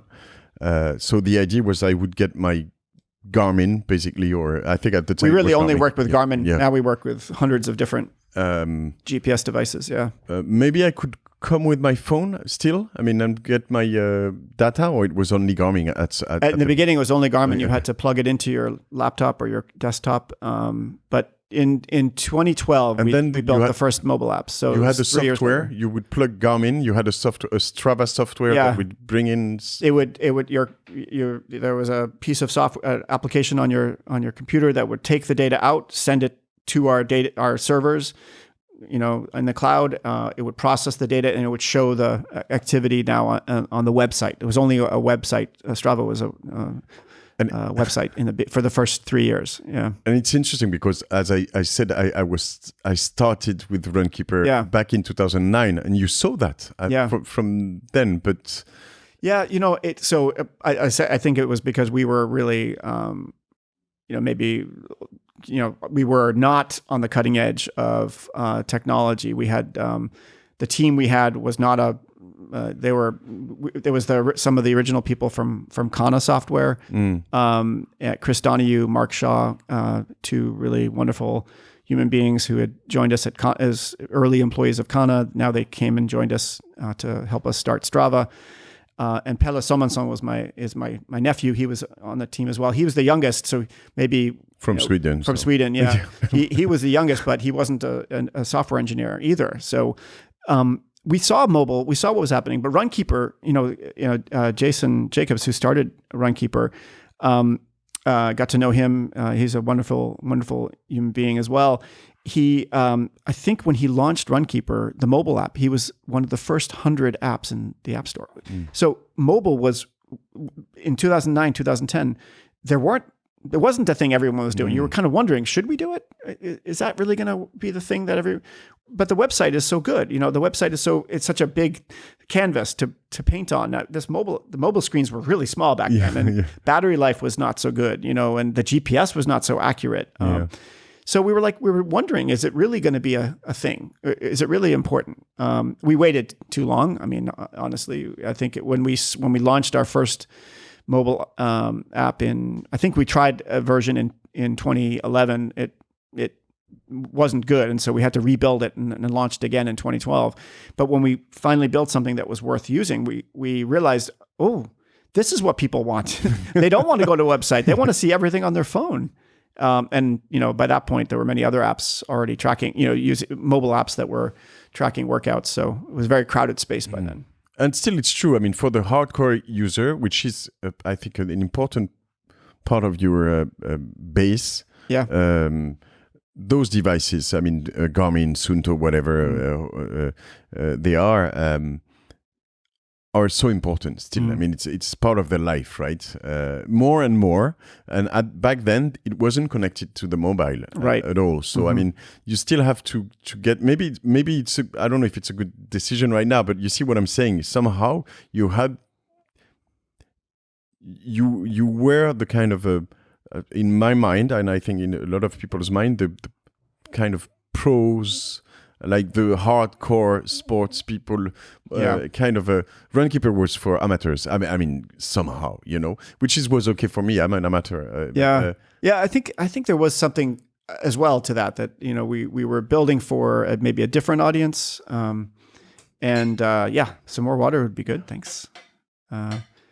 We were building for someone who we probably oriented towards that they were trying to get better at what they were doing, cycling, running. Remember, we launched first in cycling, which was another choice we made. We said we're going to go focus on one sport, not because that was the only sport we did. We were actually runners much more than we were cyclists, but we thought we could prove that it could work with this audience and build something that they would say was really authentic to how they did their sport. And if it worked there, we could then expand to other sports. So by going an inch wide and a mile deep, we could really build an experience that was differentiated. But that brought also people who were performance oriented. They wanted to get better at riding their bike. They wanted to go faster up the hill. And Strava became a way to both motivate the training, but also then see the progress. You could see yourself getting faster on the leaderboards. You could see your time improving. So I think a lot of that DNA that came from performance early on is still with the company. And what we've realized though is that you can't just always keep going faster. You also have to think about feeding another part of your brain and body, which is how much enjoyment, how much joy you're getting out of it. If you're only trying to do something for the performance, eventually you will get burned out. You will get injured. You will get older and it won't be possible anymore. And so by 2015, in terms of the age of the company, it's halfway, 2015, 2016 is halfway in the journey so far. We realized that this idea of we're building for someone who's performance oriented needs to be complemented with, we're also building for someone who's experience oriented. We have to think about this. It's not two different people. It could be the same person at different times in their life or different times in the year.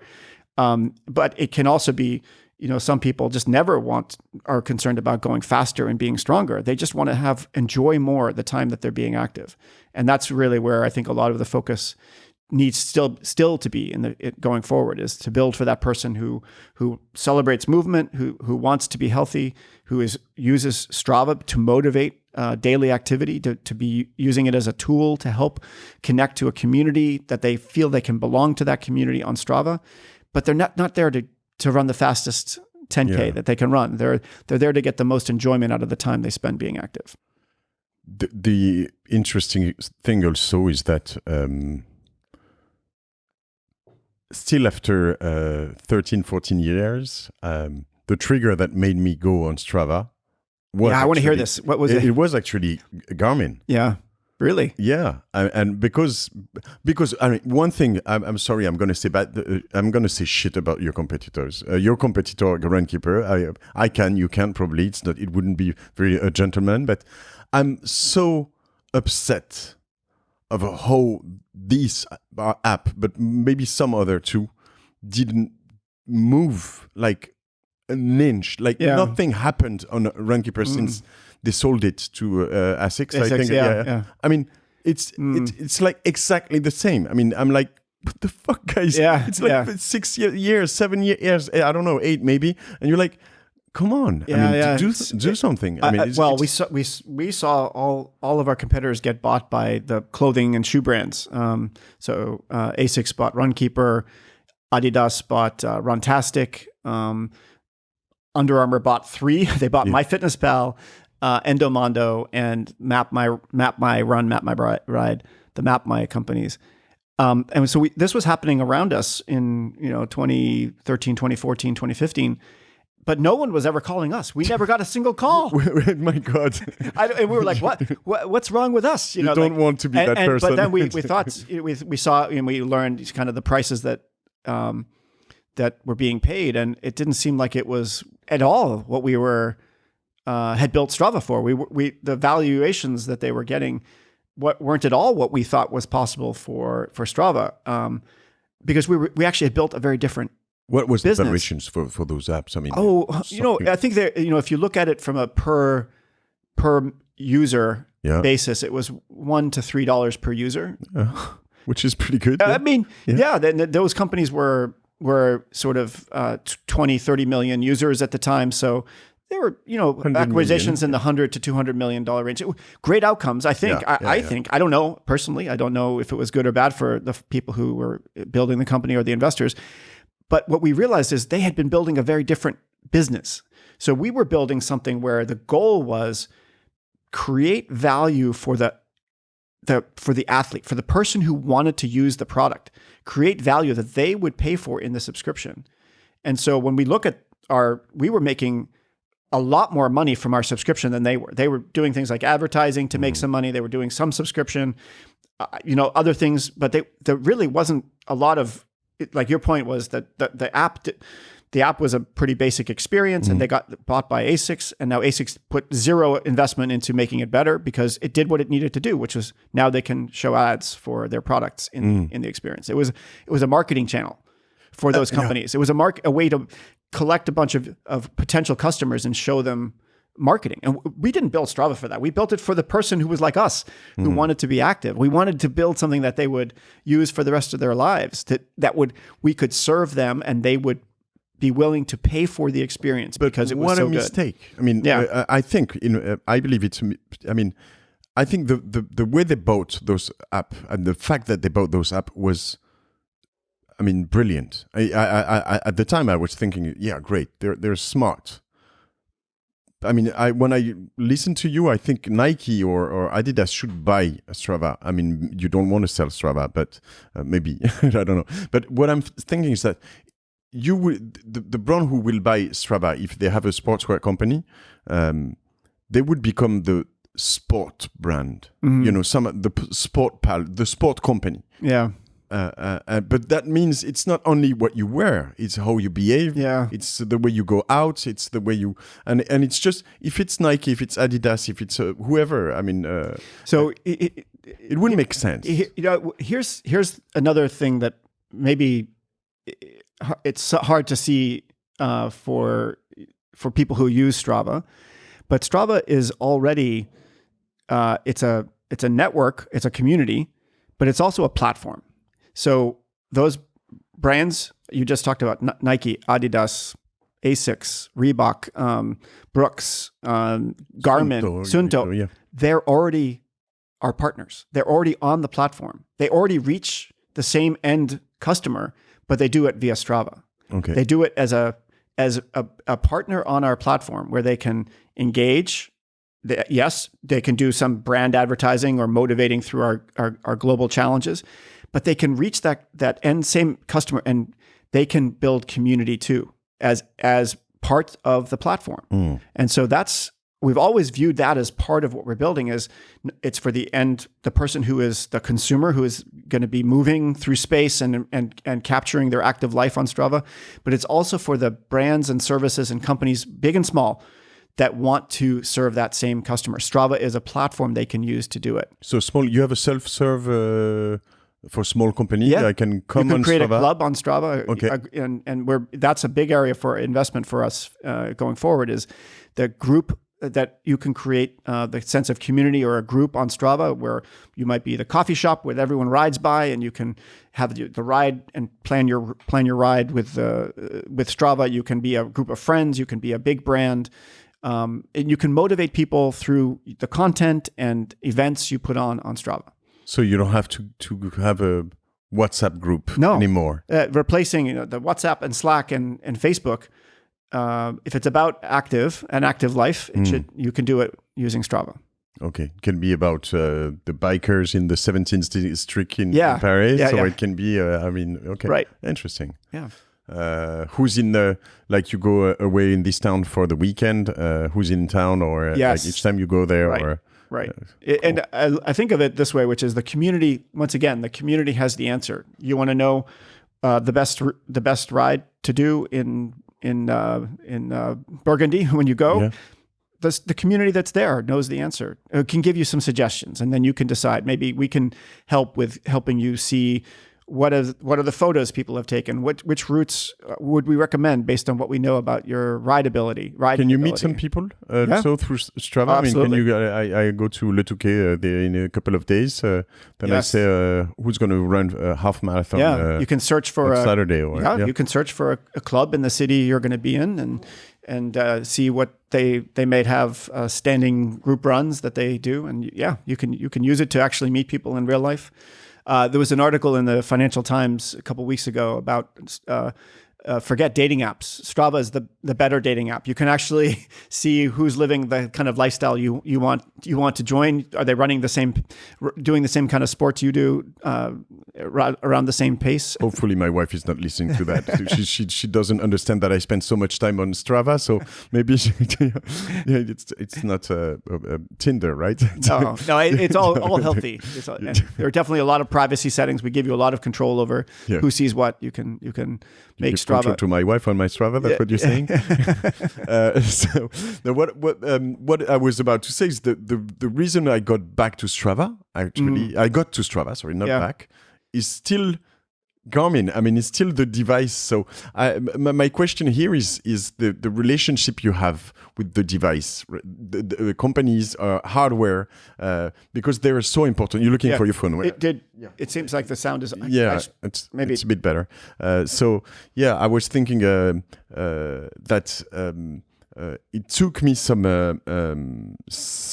time to get to Strava, but still at the end it was through a device. So I believe that actually. See, maybe it's your phone. Actually, it's weird.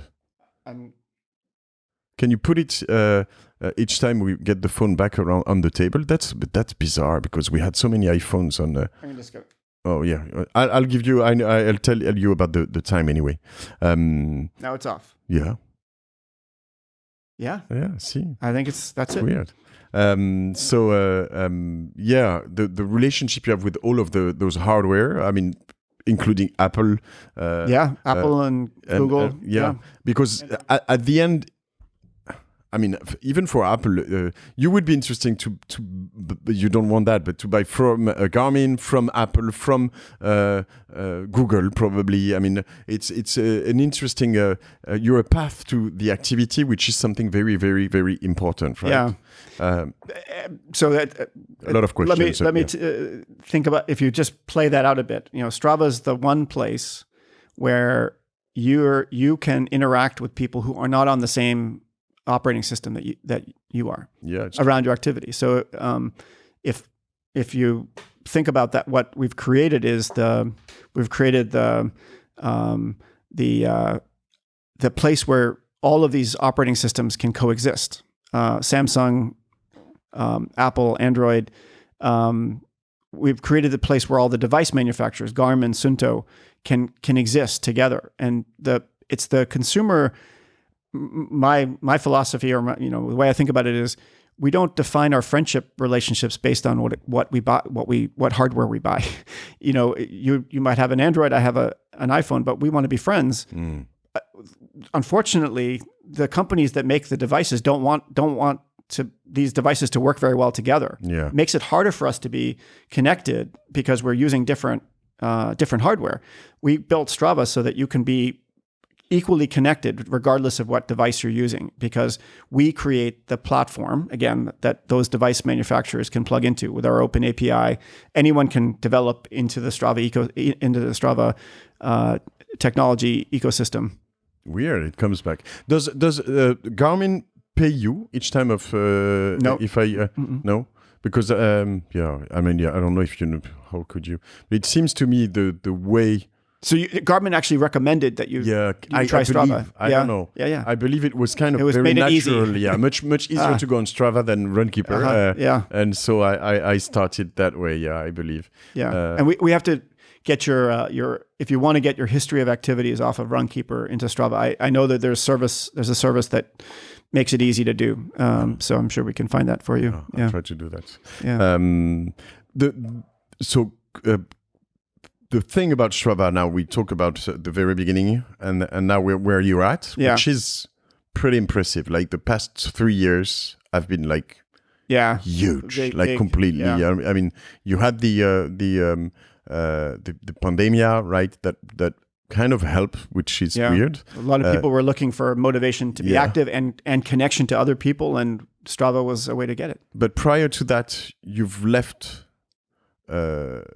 you're about to leave. We said that earlier on. We're your looking role as a CEO. You might stay around, but you'll tell me what you would do. But you did that also before, which is kind of a cycle. Also quite incredible how this company grew, had several lives, and I don't know. It sounds like it's really out of all of the playbooks, right? I mean, I wouldn't recommend having as many changes in leadership as we've had, but we had to figure out a way to get through some really hard things over the years. And so sometimes that meant between Mark and me, we changed who was CEO a couple of times. We had someone come in from outside for a period of time. And now, again, we're looking for a successor from outside, not from internal. Why? I decided after 4 years back running the company that I think we can find someone who can run it better than I can. We're at a scale and size where the complexity is not the company it was when I ran it when I was CEO the first time. We've grown to over 400 people. We've through the acquisition as well as through hiring.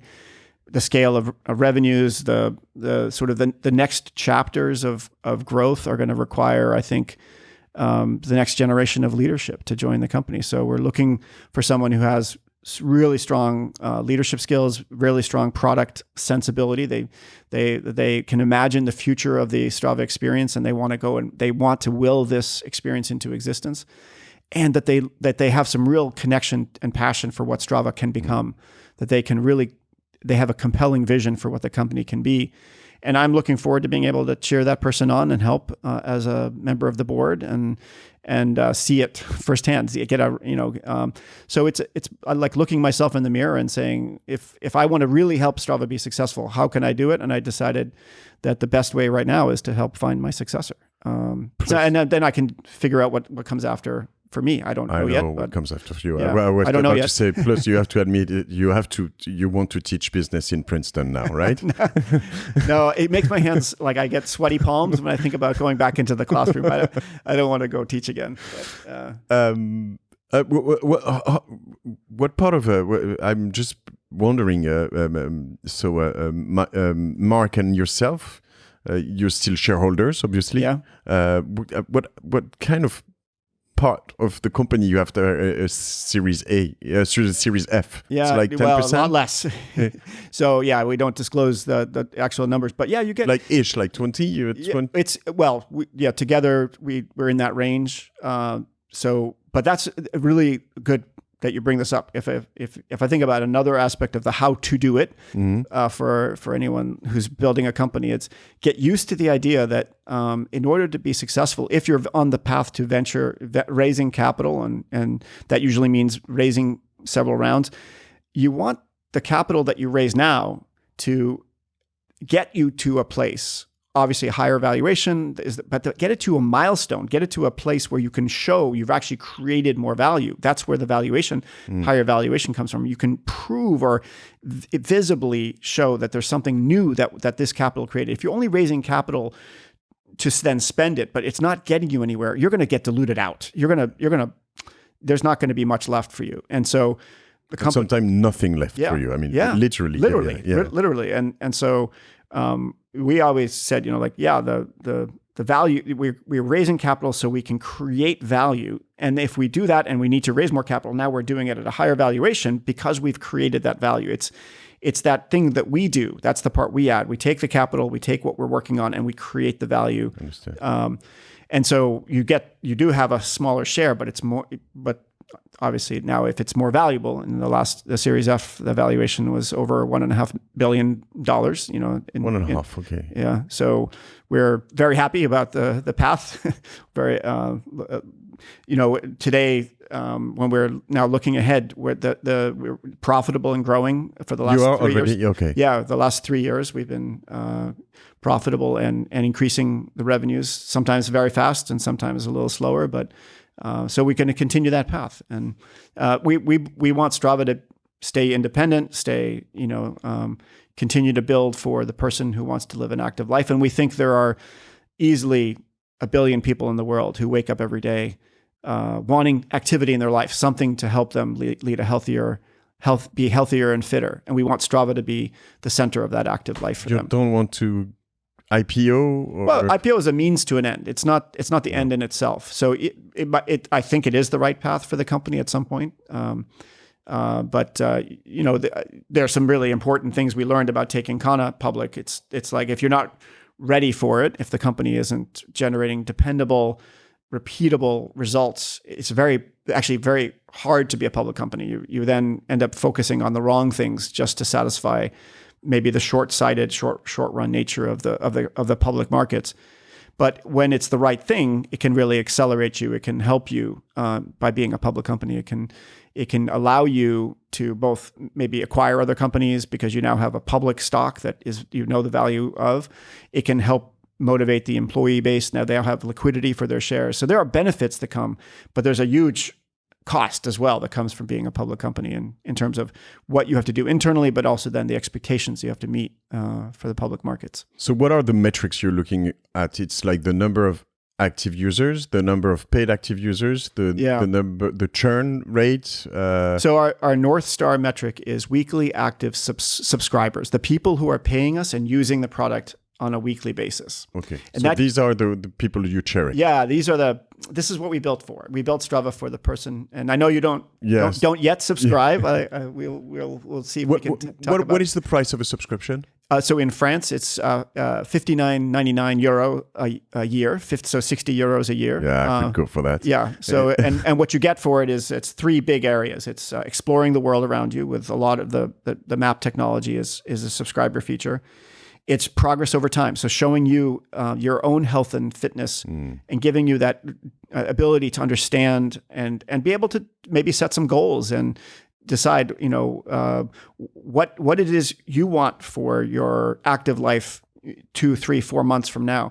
And the third one is a lot of the ways in which you're connecting to the community give you opportunities for more fun and enjoyment interacting with the other people, like the segment leaderboards, having group challenges with your friends to rack up the time being active each month. So these are the community-based features that are our subscription as well. So, but there's a free product. We think it's that's where we hear a lot. The free product is great. You're using the free product, and one of the things we focus on is trying to build ways to show the value of the subscription. So for people listening who are building subscription software companies, this is always, I think, the hardest thing is to decide what's free and what's paid. And one of the things that we really, the philosophy we use is if it's something that's really focused on you, maybe call it the ego part, the sense of how am I, who am I? That's a lot of that stuff is on the paid side. And if it's focused on the community part, how do I interact with others? A lot of that's on the free side. So a lot, being able to follow others, see their activities, being able to join a club or group, those are all parts of free. And then the progress over time and being able to plan a route and see it, the mapping part, the exploring the world. That's a lot of that's the paid side. Interesting. I think it's very interesting because one of the philosophy you have, I believe, I feel is that you don't kind of blame for being free, right? No. I mean, it's still. I mean, you could put some stuff like I don't know, advertising or stuff that would make me feel like okay, I'm gonna pay, right? Because I'm a hardcore user, because I'm at some point you'd say, you've done more than 10 courses this month, so now you have to pay, or I mean, I don't know, stuff like this. Still, there are some free apps, so you have to get there is some competition. There's competition. There's competition, but the thing about Strava that's maybe also really different than some of the other apps that track a workout is the experience you get, whether you're free or paid, is the experience of seeing other people's activities. That is a big part of the experience. And when you follow others, you get motivation from seeing what they're doing to be active. And so if you think about it, the free user is providing value to the ecosystem. The free user isn't paying nothing; they're just paying in a different way. They're by contributing their activities, they are making it a better experience for everybody else. True. Yeah. And so we value the free user too. And that's different than other experiences. And so you get some data from him. Interesting. Exactly. It's data. It's the content that others can see in their feed.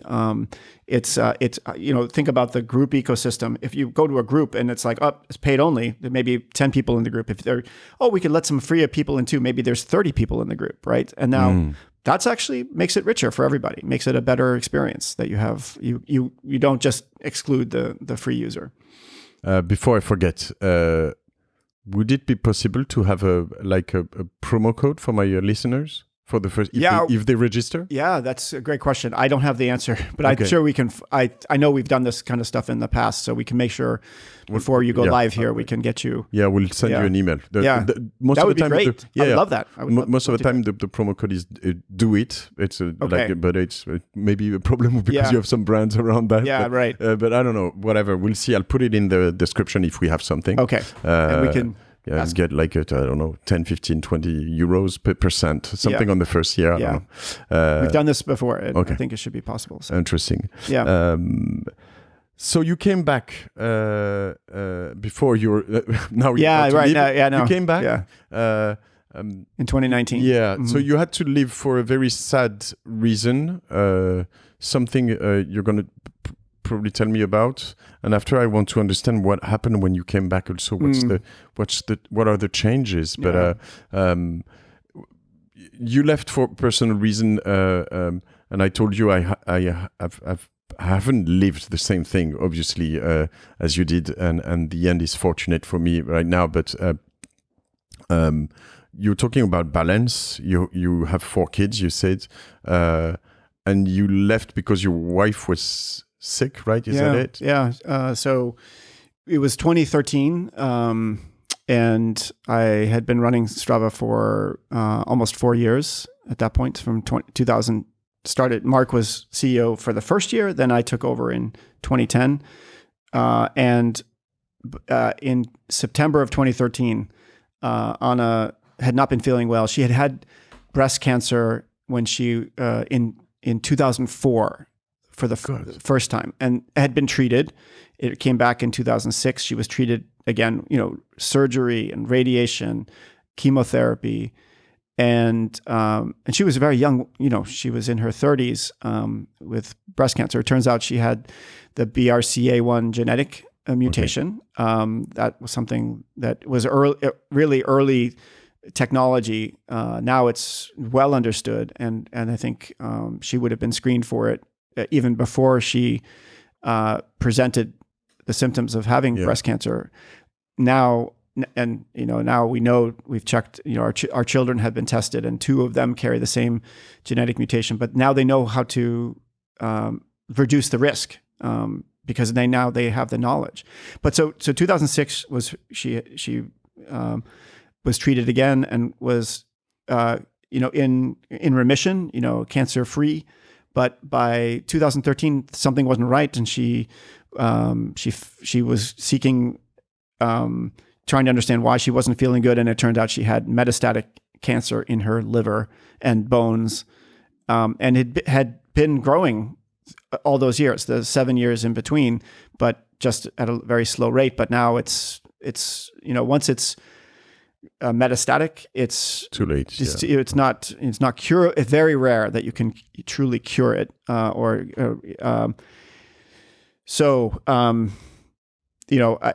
did. Mark took over as CEO. Then I stayed involved as I became president of the company, but my job was to help support Mark. My job was we talked just about every day. I took on some projects, but I was able to then to really support Anna and my kids in the last 3 years of her life. She passed away in February of 2017, so just over 6 years ago. I think that the experience there of what we went through, where Mark takes over, even though he had been involved, he was on the board. It was a big transition for a company at a very, I call it, we were really trying to grow, and now we had this we had to make this change, and people had to get to know Mark. He had to understand who the team. He had to run the company his way. He was going to do it differently than I did. He was CEO until 2016. He decided that it was time to find someone else. So we did a search. We found someone from outside who had a really good set of experiences and took over in May of 2017. And things worked really well. We grew the community, and Mark and I stayed involved on the board. By 2019, the company wasn't doing very well. We were pretty diversified across a number of different things. We were in debt. We hadn't raised venture money. We had raised venture debt, and we decided that we would step back in. Mark and I came back in together. He as executive chair, me as CEO. May I pause by the end of 2019 here, because I mean, just to understand how you had almost all of your career from 2003 to 2016, was it, or when Anna passed away? Yeah. I mean, you had to create companies with 4 kids and all of this. I had this for 3 months, 4 months, which was kind of a heavy stuff. Yeah. Even for me, and it's much easier for the person who for our wives in that situation. But how can you get the strength to go for the next project and on and how did you decide all of these all together? That's a good question. If I look back on it, I think some of it's a coping mechanism. Like there's so many things you can't control about cancer, and so. And true, you can't control everything about starting a company or growing a company, but you feel more in control of that environment. But the two were not compatible. When Anna was diagnosed with metastatic cancer, I couldn't do a good job with either, by doing both. I had to choose. And to be honest, I needed help choosing. I needed the board and Mark to say, look, you can't do this. You have to step away from the company. We're not giving you a choice. You need to take care of your wife. And so I really appreciate that sometimes you need really the advisors around you are going to help you make the right choice. I think back now how there was no way I could have supported Anna and my kids and continue to run the company. You were still on the payroll for those years? Yeah, a different role. Yeah, different role. And I'm asking that. It might sound a bit weird, but it's important. Yeah. What I'm saying is that kind of and I think it's good for Strava to hear, and for people hearing this, it's kind of a support also. Or you were still active, as you said, but I think it's a good inspiration to think that, I mean, people in a company have their lives and good things and bad things happening, and their problems and I think sometimes in France particularly we're pretty good in protecting employees and it costs a lot, but still at the end you can live all together well. I would have seen most of the time in American company as I mean, sorry. You got to go, Michael. You got to go. You're not able to do that, so and goodbye, man. And like even having you back at some point as a CEO, I'm like, this is weird, or this is I don't know. This is kind of this is not traditional, not traditional at all. We started Strava with the philosophy that, we're going to build a different kind of company. I think that is when we started talking earlier about the influence of growing up, partly, I lived in Sweden when I was very young. My mother and sisters live there now. and the way that Sweden is organized as a society, I think you see a lot of that in the way that Strava is organized as a company. Now, in some ways, that's hard to maintain. It's more expensive. We provide really great benefits, health benefits. We have flexible time off, so people can take vacation when they need to. So, but even back then, it was, we thought of it as, that you need to take the time so you can support the other parts of your life. 3, 4, 5 weeks. In France and in Sweden, 5 weeks of vacation doesn't sound strange. That's the minimum. That's the minimum. Yeah, but in the US, 2 weeks is, some people have 0, and so in the US, the presumption is if you can't do the job, someone else can. So either do the work or get, but we were trying to create something different, and we wanted it to be a place where we wanted Strava to be an environment where we would actually, by giving people a chance to balance everything, they could actually do better work. So we would be more productive in the time that they did give to the company. Now, in my personal case, this is where what Mark and I worked out, and because maybe this is special because we're the founders of the company, and we worked out where sometimes when Anna was doing well and we were not, it's an intense period of time, I could put 100%, I could be working full time. And then I could then compensate where when I needed to, I could go down to 50% or 25%. And then, the last few months I was not doing any work. I was really just caring for her.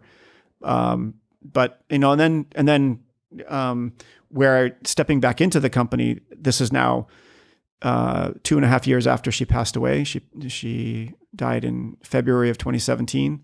And I'm not sure if I can, attribute, it's like, I think Strava kind of saved me, pulled me out of a pit, gave me purpose again. That's what I was about to say. Even sometime in the process, what I felt, and I think I've shocked, I'm going to say something, quite personal, but my mother-in-law, because I was in a hospital room, my wife was kind of waking up, but she was completely drugged, and I mean, and I was in a Zoom meeting, and she came in the room, and she's like, "What the fuck are you doing?"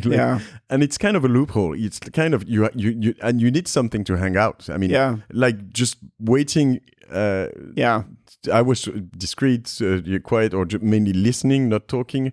But you need something to hang out to. I mean, and sometimes the company, the thing is that are you good for the company or not? If you just hang out, you mustn't be a what is burden. A burden. Yeah. I was about to say burden. I wasn't saying. But so sometimes it's something also that brings you back to life, and sometimes you're ready for that too. I don't know. And I didn't get it right. Just want to be brutally honest with you and with your listeners, is that on maybe 50% of the time, I would say I'm doing this for me, but I'm not seeing that I'm taking something away from Anna. Like that, where she actually needs me to be fully present, even if I'm just witnessing what she is going through.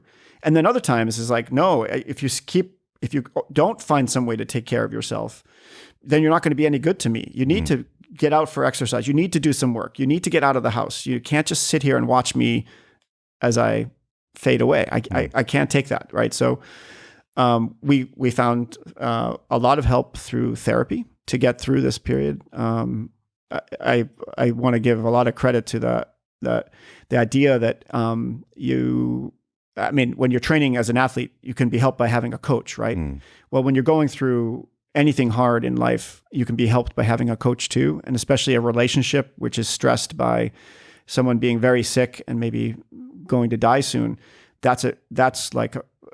Nobody can do a good job. No one is born with the skills to handle that well. So we benefited from having counseling that could get us to see how would we communicate about this very hard subject. How would Anna be able to say to me when she needs me and when she doesn't, when she wants me to take care of myself? How would I be able to say what I need in a way that I don't feel like I'm sneaking in the work because I need to do it. I need something that I have control over. I need something that I feel like I'm being productive in. So when I can say this is where I want this to be something where we're doing it together instead of me taking it away from you. So I think that was the realization of what we needed to do to get through this time in our life was obviously better communication, but really honesty about the situation we were in, and that's where therapy really helped us get to that place of honesty with each other. Thanks for sharing that. It's I think it's things I've touched a bit, and your place where should you be is always very hard to understand, I think. So you got back to Strava at some point. That must have been kind of weird. Yeah. And just I don't know. After 3-4 years, you're going away. So it's weird to think that. I mean, you I don't know. How do you know you're the right person to go there to get back? I could tell you I wasn't. I mean, it was. Well, it seems you were. I mean, you've done well still. Well, I wasn't what I was expecting to do. You know, I was. We were in a tough place as a company, and so we didn't. At that time, we said, well, we know a few things that we believe to be true. One is when we focus on building for our customer, the subscriber, good things can happen. When we step back in, we came back in with that in mind. It's like I knew what the job was. I knew, what I didn't know is how to get the team behind that. It was a very different company than the one I had run before. It was bigger. I didn't know most of the people. I knew some of them, but I was really new. I was someone new, even though I was a co-founder of the company and had been on the board. I was not a known entity to the people who worked. They didn't know who I was. And so I was pretty scared. The value was still around. I think Davis and Mark were still around. Yeah. Okay. Mark was not working. He was on the board. Davis Kitchell was there. Mark Shaw. Okay. Chris Donahue. And Mark had just left. Mark Shaw had just left before I came back in to run it again. But what I when Mark and I said we're going to do this, we also had to do a layoff the first day. We had to let about 13% of the company go, and these were really good, talented individuals. And we, this is another aspect of the tech world, especially is. It's pretty easy to, if you raise venture money or you have capital coming in, you can scale the team. But if you don't see the results in the business numbers, in the revenue, you may be out overhead, and you have to reduce the size of the company, or else you're going to go out of business. So because the idea was to get to profitability, as fast as possible. Okay. Yeah, we had to get to profitability. We were in debt, and there was no way we were going to be able to raise capital. Given the growth rate of the business and the economics of their business, we needed to build more value in the subscription. And what does it mean as fast as possible? It's like we said it has to be within 2 quarters, within half a year, 6 months. Yeah. So the downsizing was part of that, but then also focusing nearly the entire company on the subscription business and building more things that people would be willing to pay for, explaining it better. And we really saw that pay off. In 2020, we had a dramatic change in the trajectory of the business. At the same time that we also had more people coming to Strava because the pandemic started in February, and right away we started to see our growth rate of new users coming in increase, and that's the trajectory of the company changed dramatically between 2019 and 2021. How do you call the rate of people if you compare the number of users and paid users or subscribers? So there's a name for that? We think about it as the conversion rate, is it? The conversion rate, but the growth rate of the company we define it as the growth rate of our active users. This weekly active subscriber is the thing we really care about. Back then, we were also tracking monthly active users, weekly active users, whether paid or subscribed. But basically, the idea is we were growing by about 1 million new users a month. And during the pandemic, that rate went up to 3 million at one point, but 2 to 3 million a month for about a year. And now it's come back to be between 1 and 2 million a month. And then out of that, some percent never really engage, and they don't become active. The ones who become active, some of them don't subscribe. So that's the funnel. That's how you go from top of funnel is the new user, then how many people actually engage and become active users, and then how many people subscribe, and that's the weekly active subscriber number. And so 1 million a month, out of which can you say like 200? Well, we don't give away all the conversion numbers, but it's gotten better over time. What would be a good conversion? I mean, just to get an idea. Yeah, is it 15%, 5 or 20 or 30? Yeah. Well, so a really, really good conversion funnel would, if you start with new users, if something like 10% of them convert to subscription, like 100,000 a month. Yeah. That's a really amazing dream. conversion in a freemium model where we have a free product and a paid product. If you're some companies like think about Netflix as an example. They have only a paid product. You can use it for free for maybe a week, but then you have to pay. So in that case, you don't have this conversion. Doesn't make sense because everybody has to be a subscriber at the end. They're not a user. But in a freemium model like Spotify, Duolingo, Strava, that conversion from you have free users, you have some never engage, some engage, and then you have the subscribers at the bottom of the funnel. 10% is considered really, really good.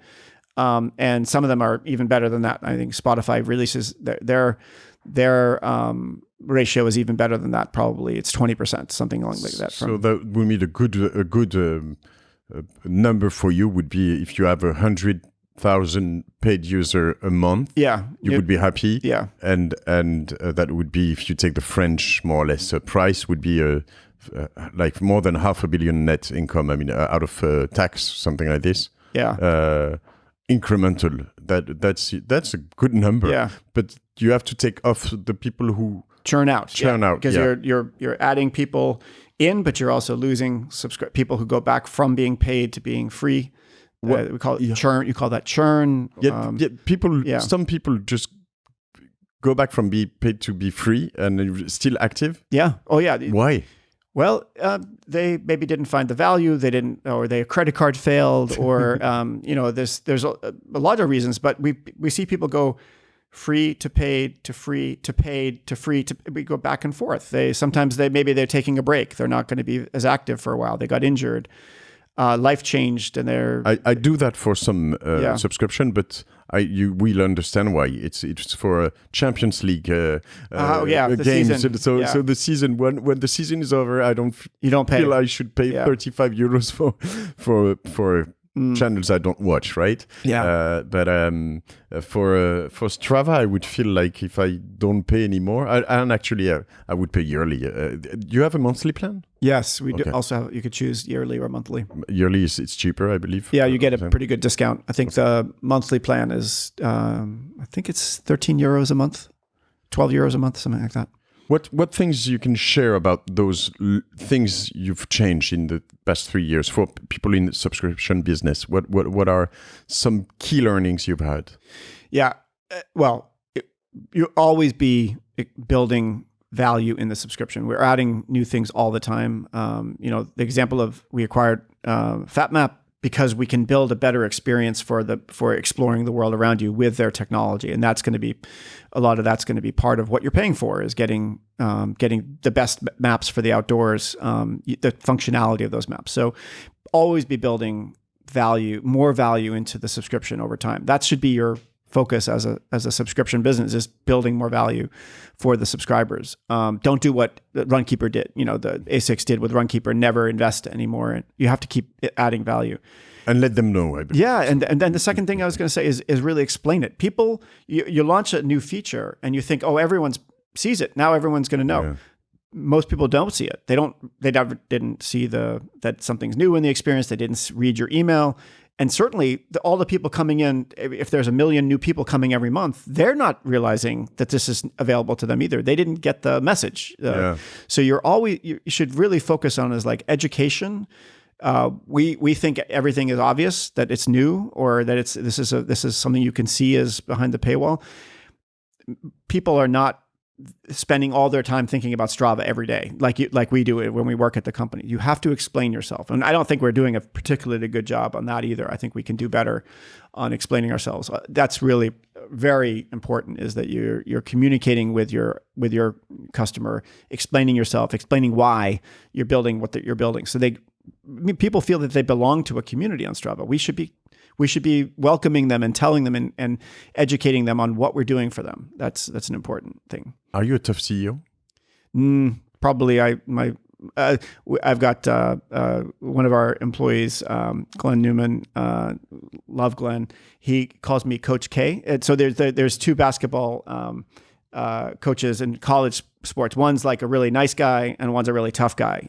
And Coach K is the nice guy. So I think I'm a nice guy. I'm not a tough CEO.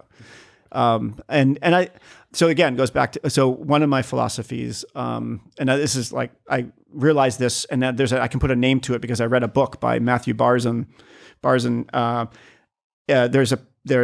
I believe that, so you have a pyramid structure for some companies, all the power's at the top, but unfortunately all the information's at the bottom. I don't think that's a very effective way to run something, but a lot of companies are run that way. Power at the top and decisions come down.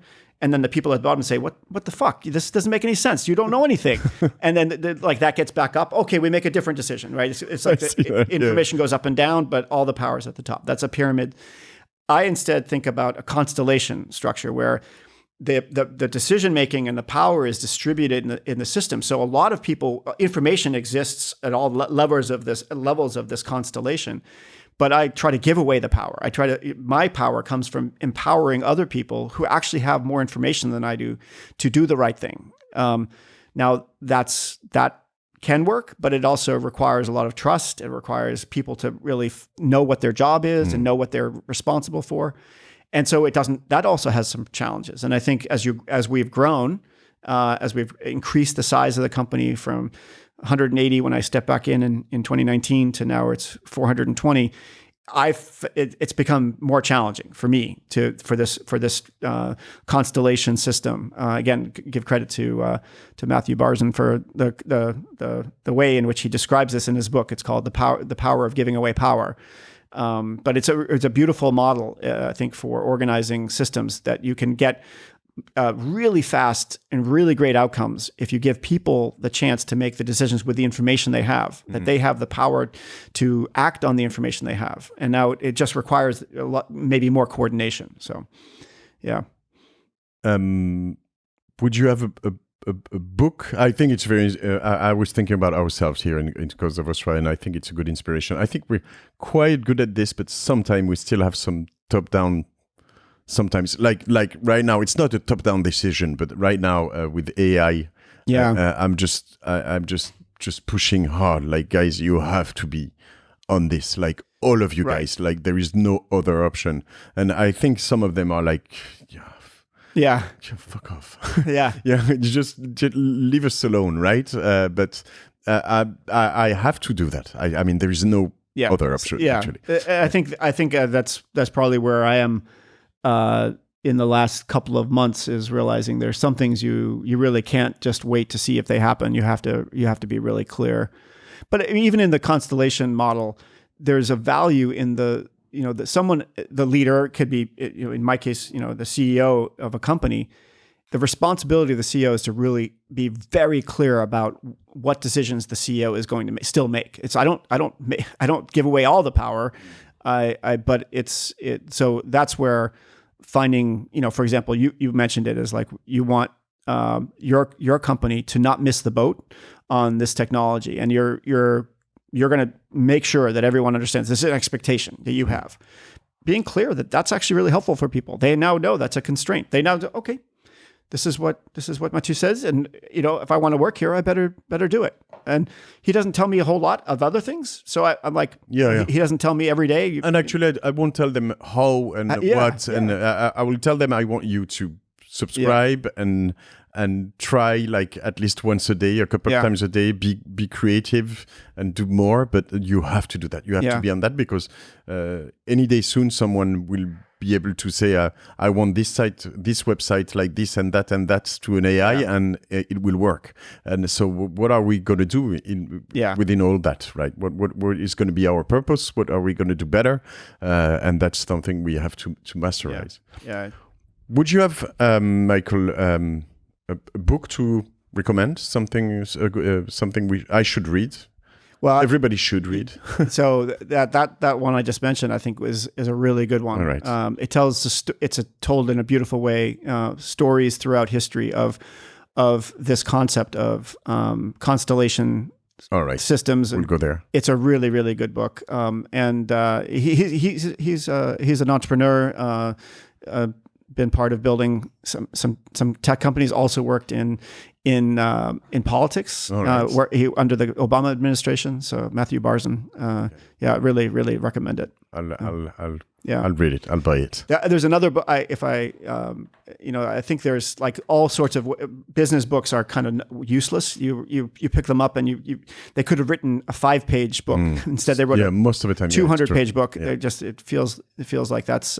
So I go for the books that really tell stories of how people actually built something or lived their life. But I picked up another one I really want to recommend. Which is called Be Water, My Friend. It's written by Bruce Lee's daughter. Bruce Lee was the martial arts actor. Of course, yeah. And he died very young. But he had developed a very rich philosophy of how to live his life. And so Shannon Lee, Lee, is her last name. She wrote a book about her father's philosophy, and it's a beautiful description. A lot of it's like self-help therapy kind of thing, but the idea of be water is the weakest thing. If you think about it, you can hit it, you can shove it, but it always comes back. It always finds a way, because not through force and power, but it's the most powerful thing because it is. Of the way it occupies whatever form it gets put in, it follows gravity.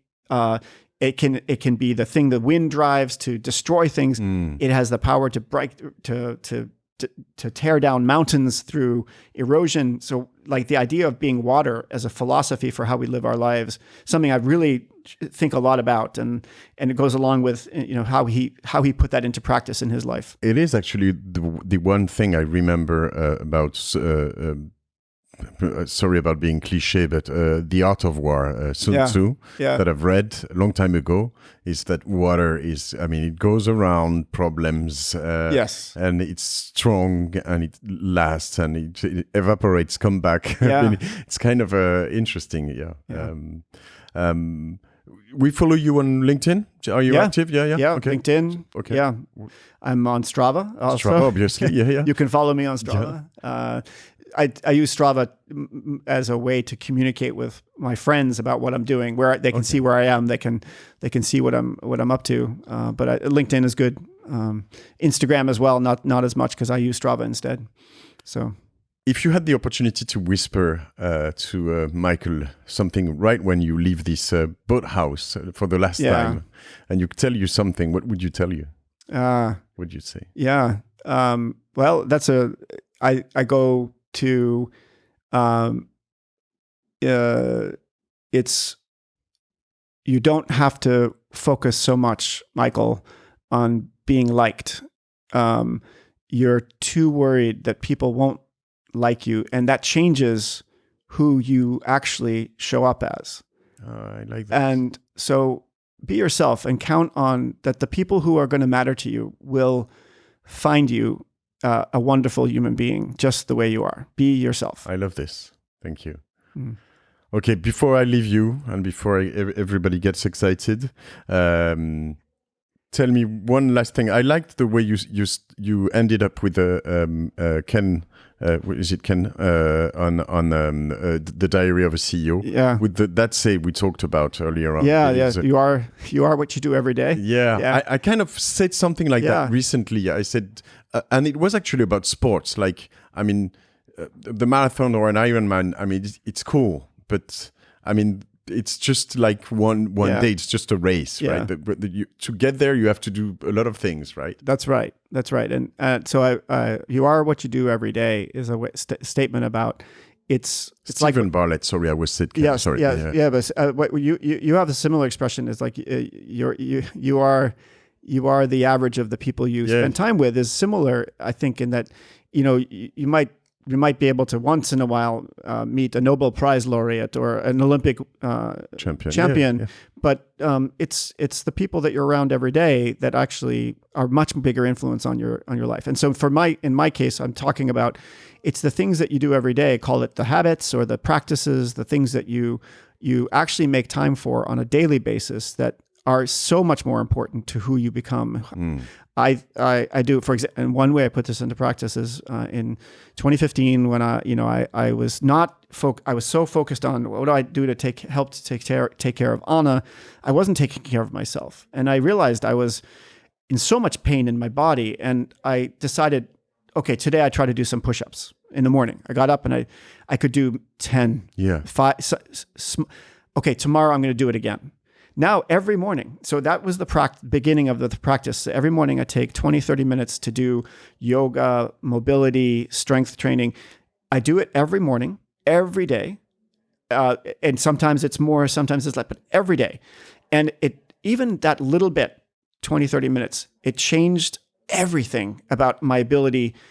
The pain went away. I became much more able to just get out and go for a run when I had the time, instead of feeling, I can't do it because it hurts too much. And I realized that it was what I did every day that made me the body, gave me the body that I have. And then I think about, okay, so how do I spend my time thinking? What am I thinking about every day? And that makes a difference. And so that cooking, I love to cook. And so you are what you eat every day. So it's not when the really fancy restaurant that you go to once a month is not going to be the thing that makes up who you are. So what kind of food do you want to eat every day? Like what's that? That's that concept of that experience of what you are every day is what makes you who you are. You are who you follow every day on different social networks and issues. Exactly. You won't decide to waste or not time or life or on things that are not worth it. Okay. Thank you. Yeah, thank you. Great. It's been a pleasure. It's been a pleasure. Are you going to run in Berlin? Yeah, maybe Berlin, definitely in Chamonix. Definitely in Chamonix. But Berlin is going to be, I arrive, we have a team dinner. Tomorrow I have to leave pretty early. So I think it's going to have to be wait till Chamonix. Okay. Okay. It's pretty nice place to run. Yeah, it's good. Both. Flat. I have a good life. Yeah. Thanks a lot. You have to take that flight. I don't know if you're going to go by a motorbike or a cab. They've decided. They've decided. It's Kat Parkinson is the person in charge of. Thank you, Kat, for all of these. Thanks a lot. You can come in and I'll stop this. We're just thanking you, Kat. So at the end, and everyone, and Clémence, and all of you guys, we're done. Oh, you I got took so off your shoes. Okay. I took off my shoes. All right. Bye, guys. See you.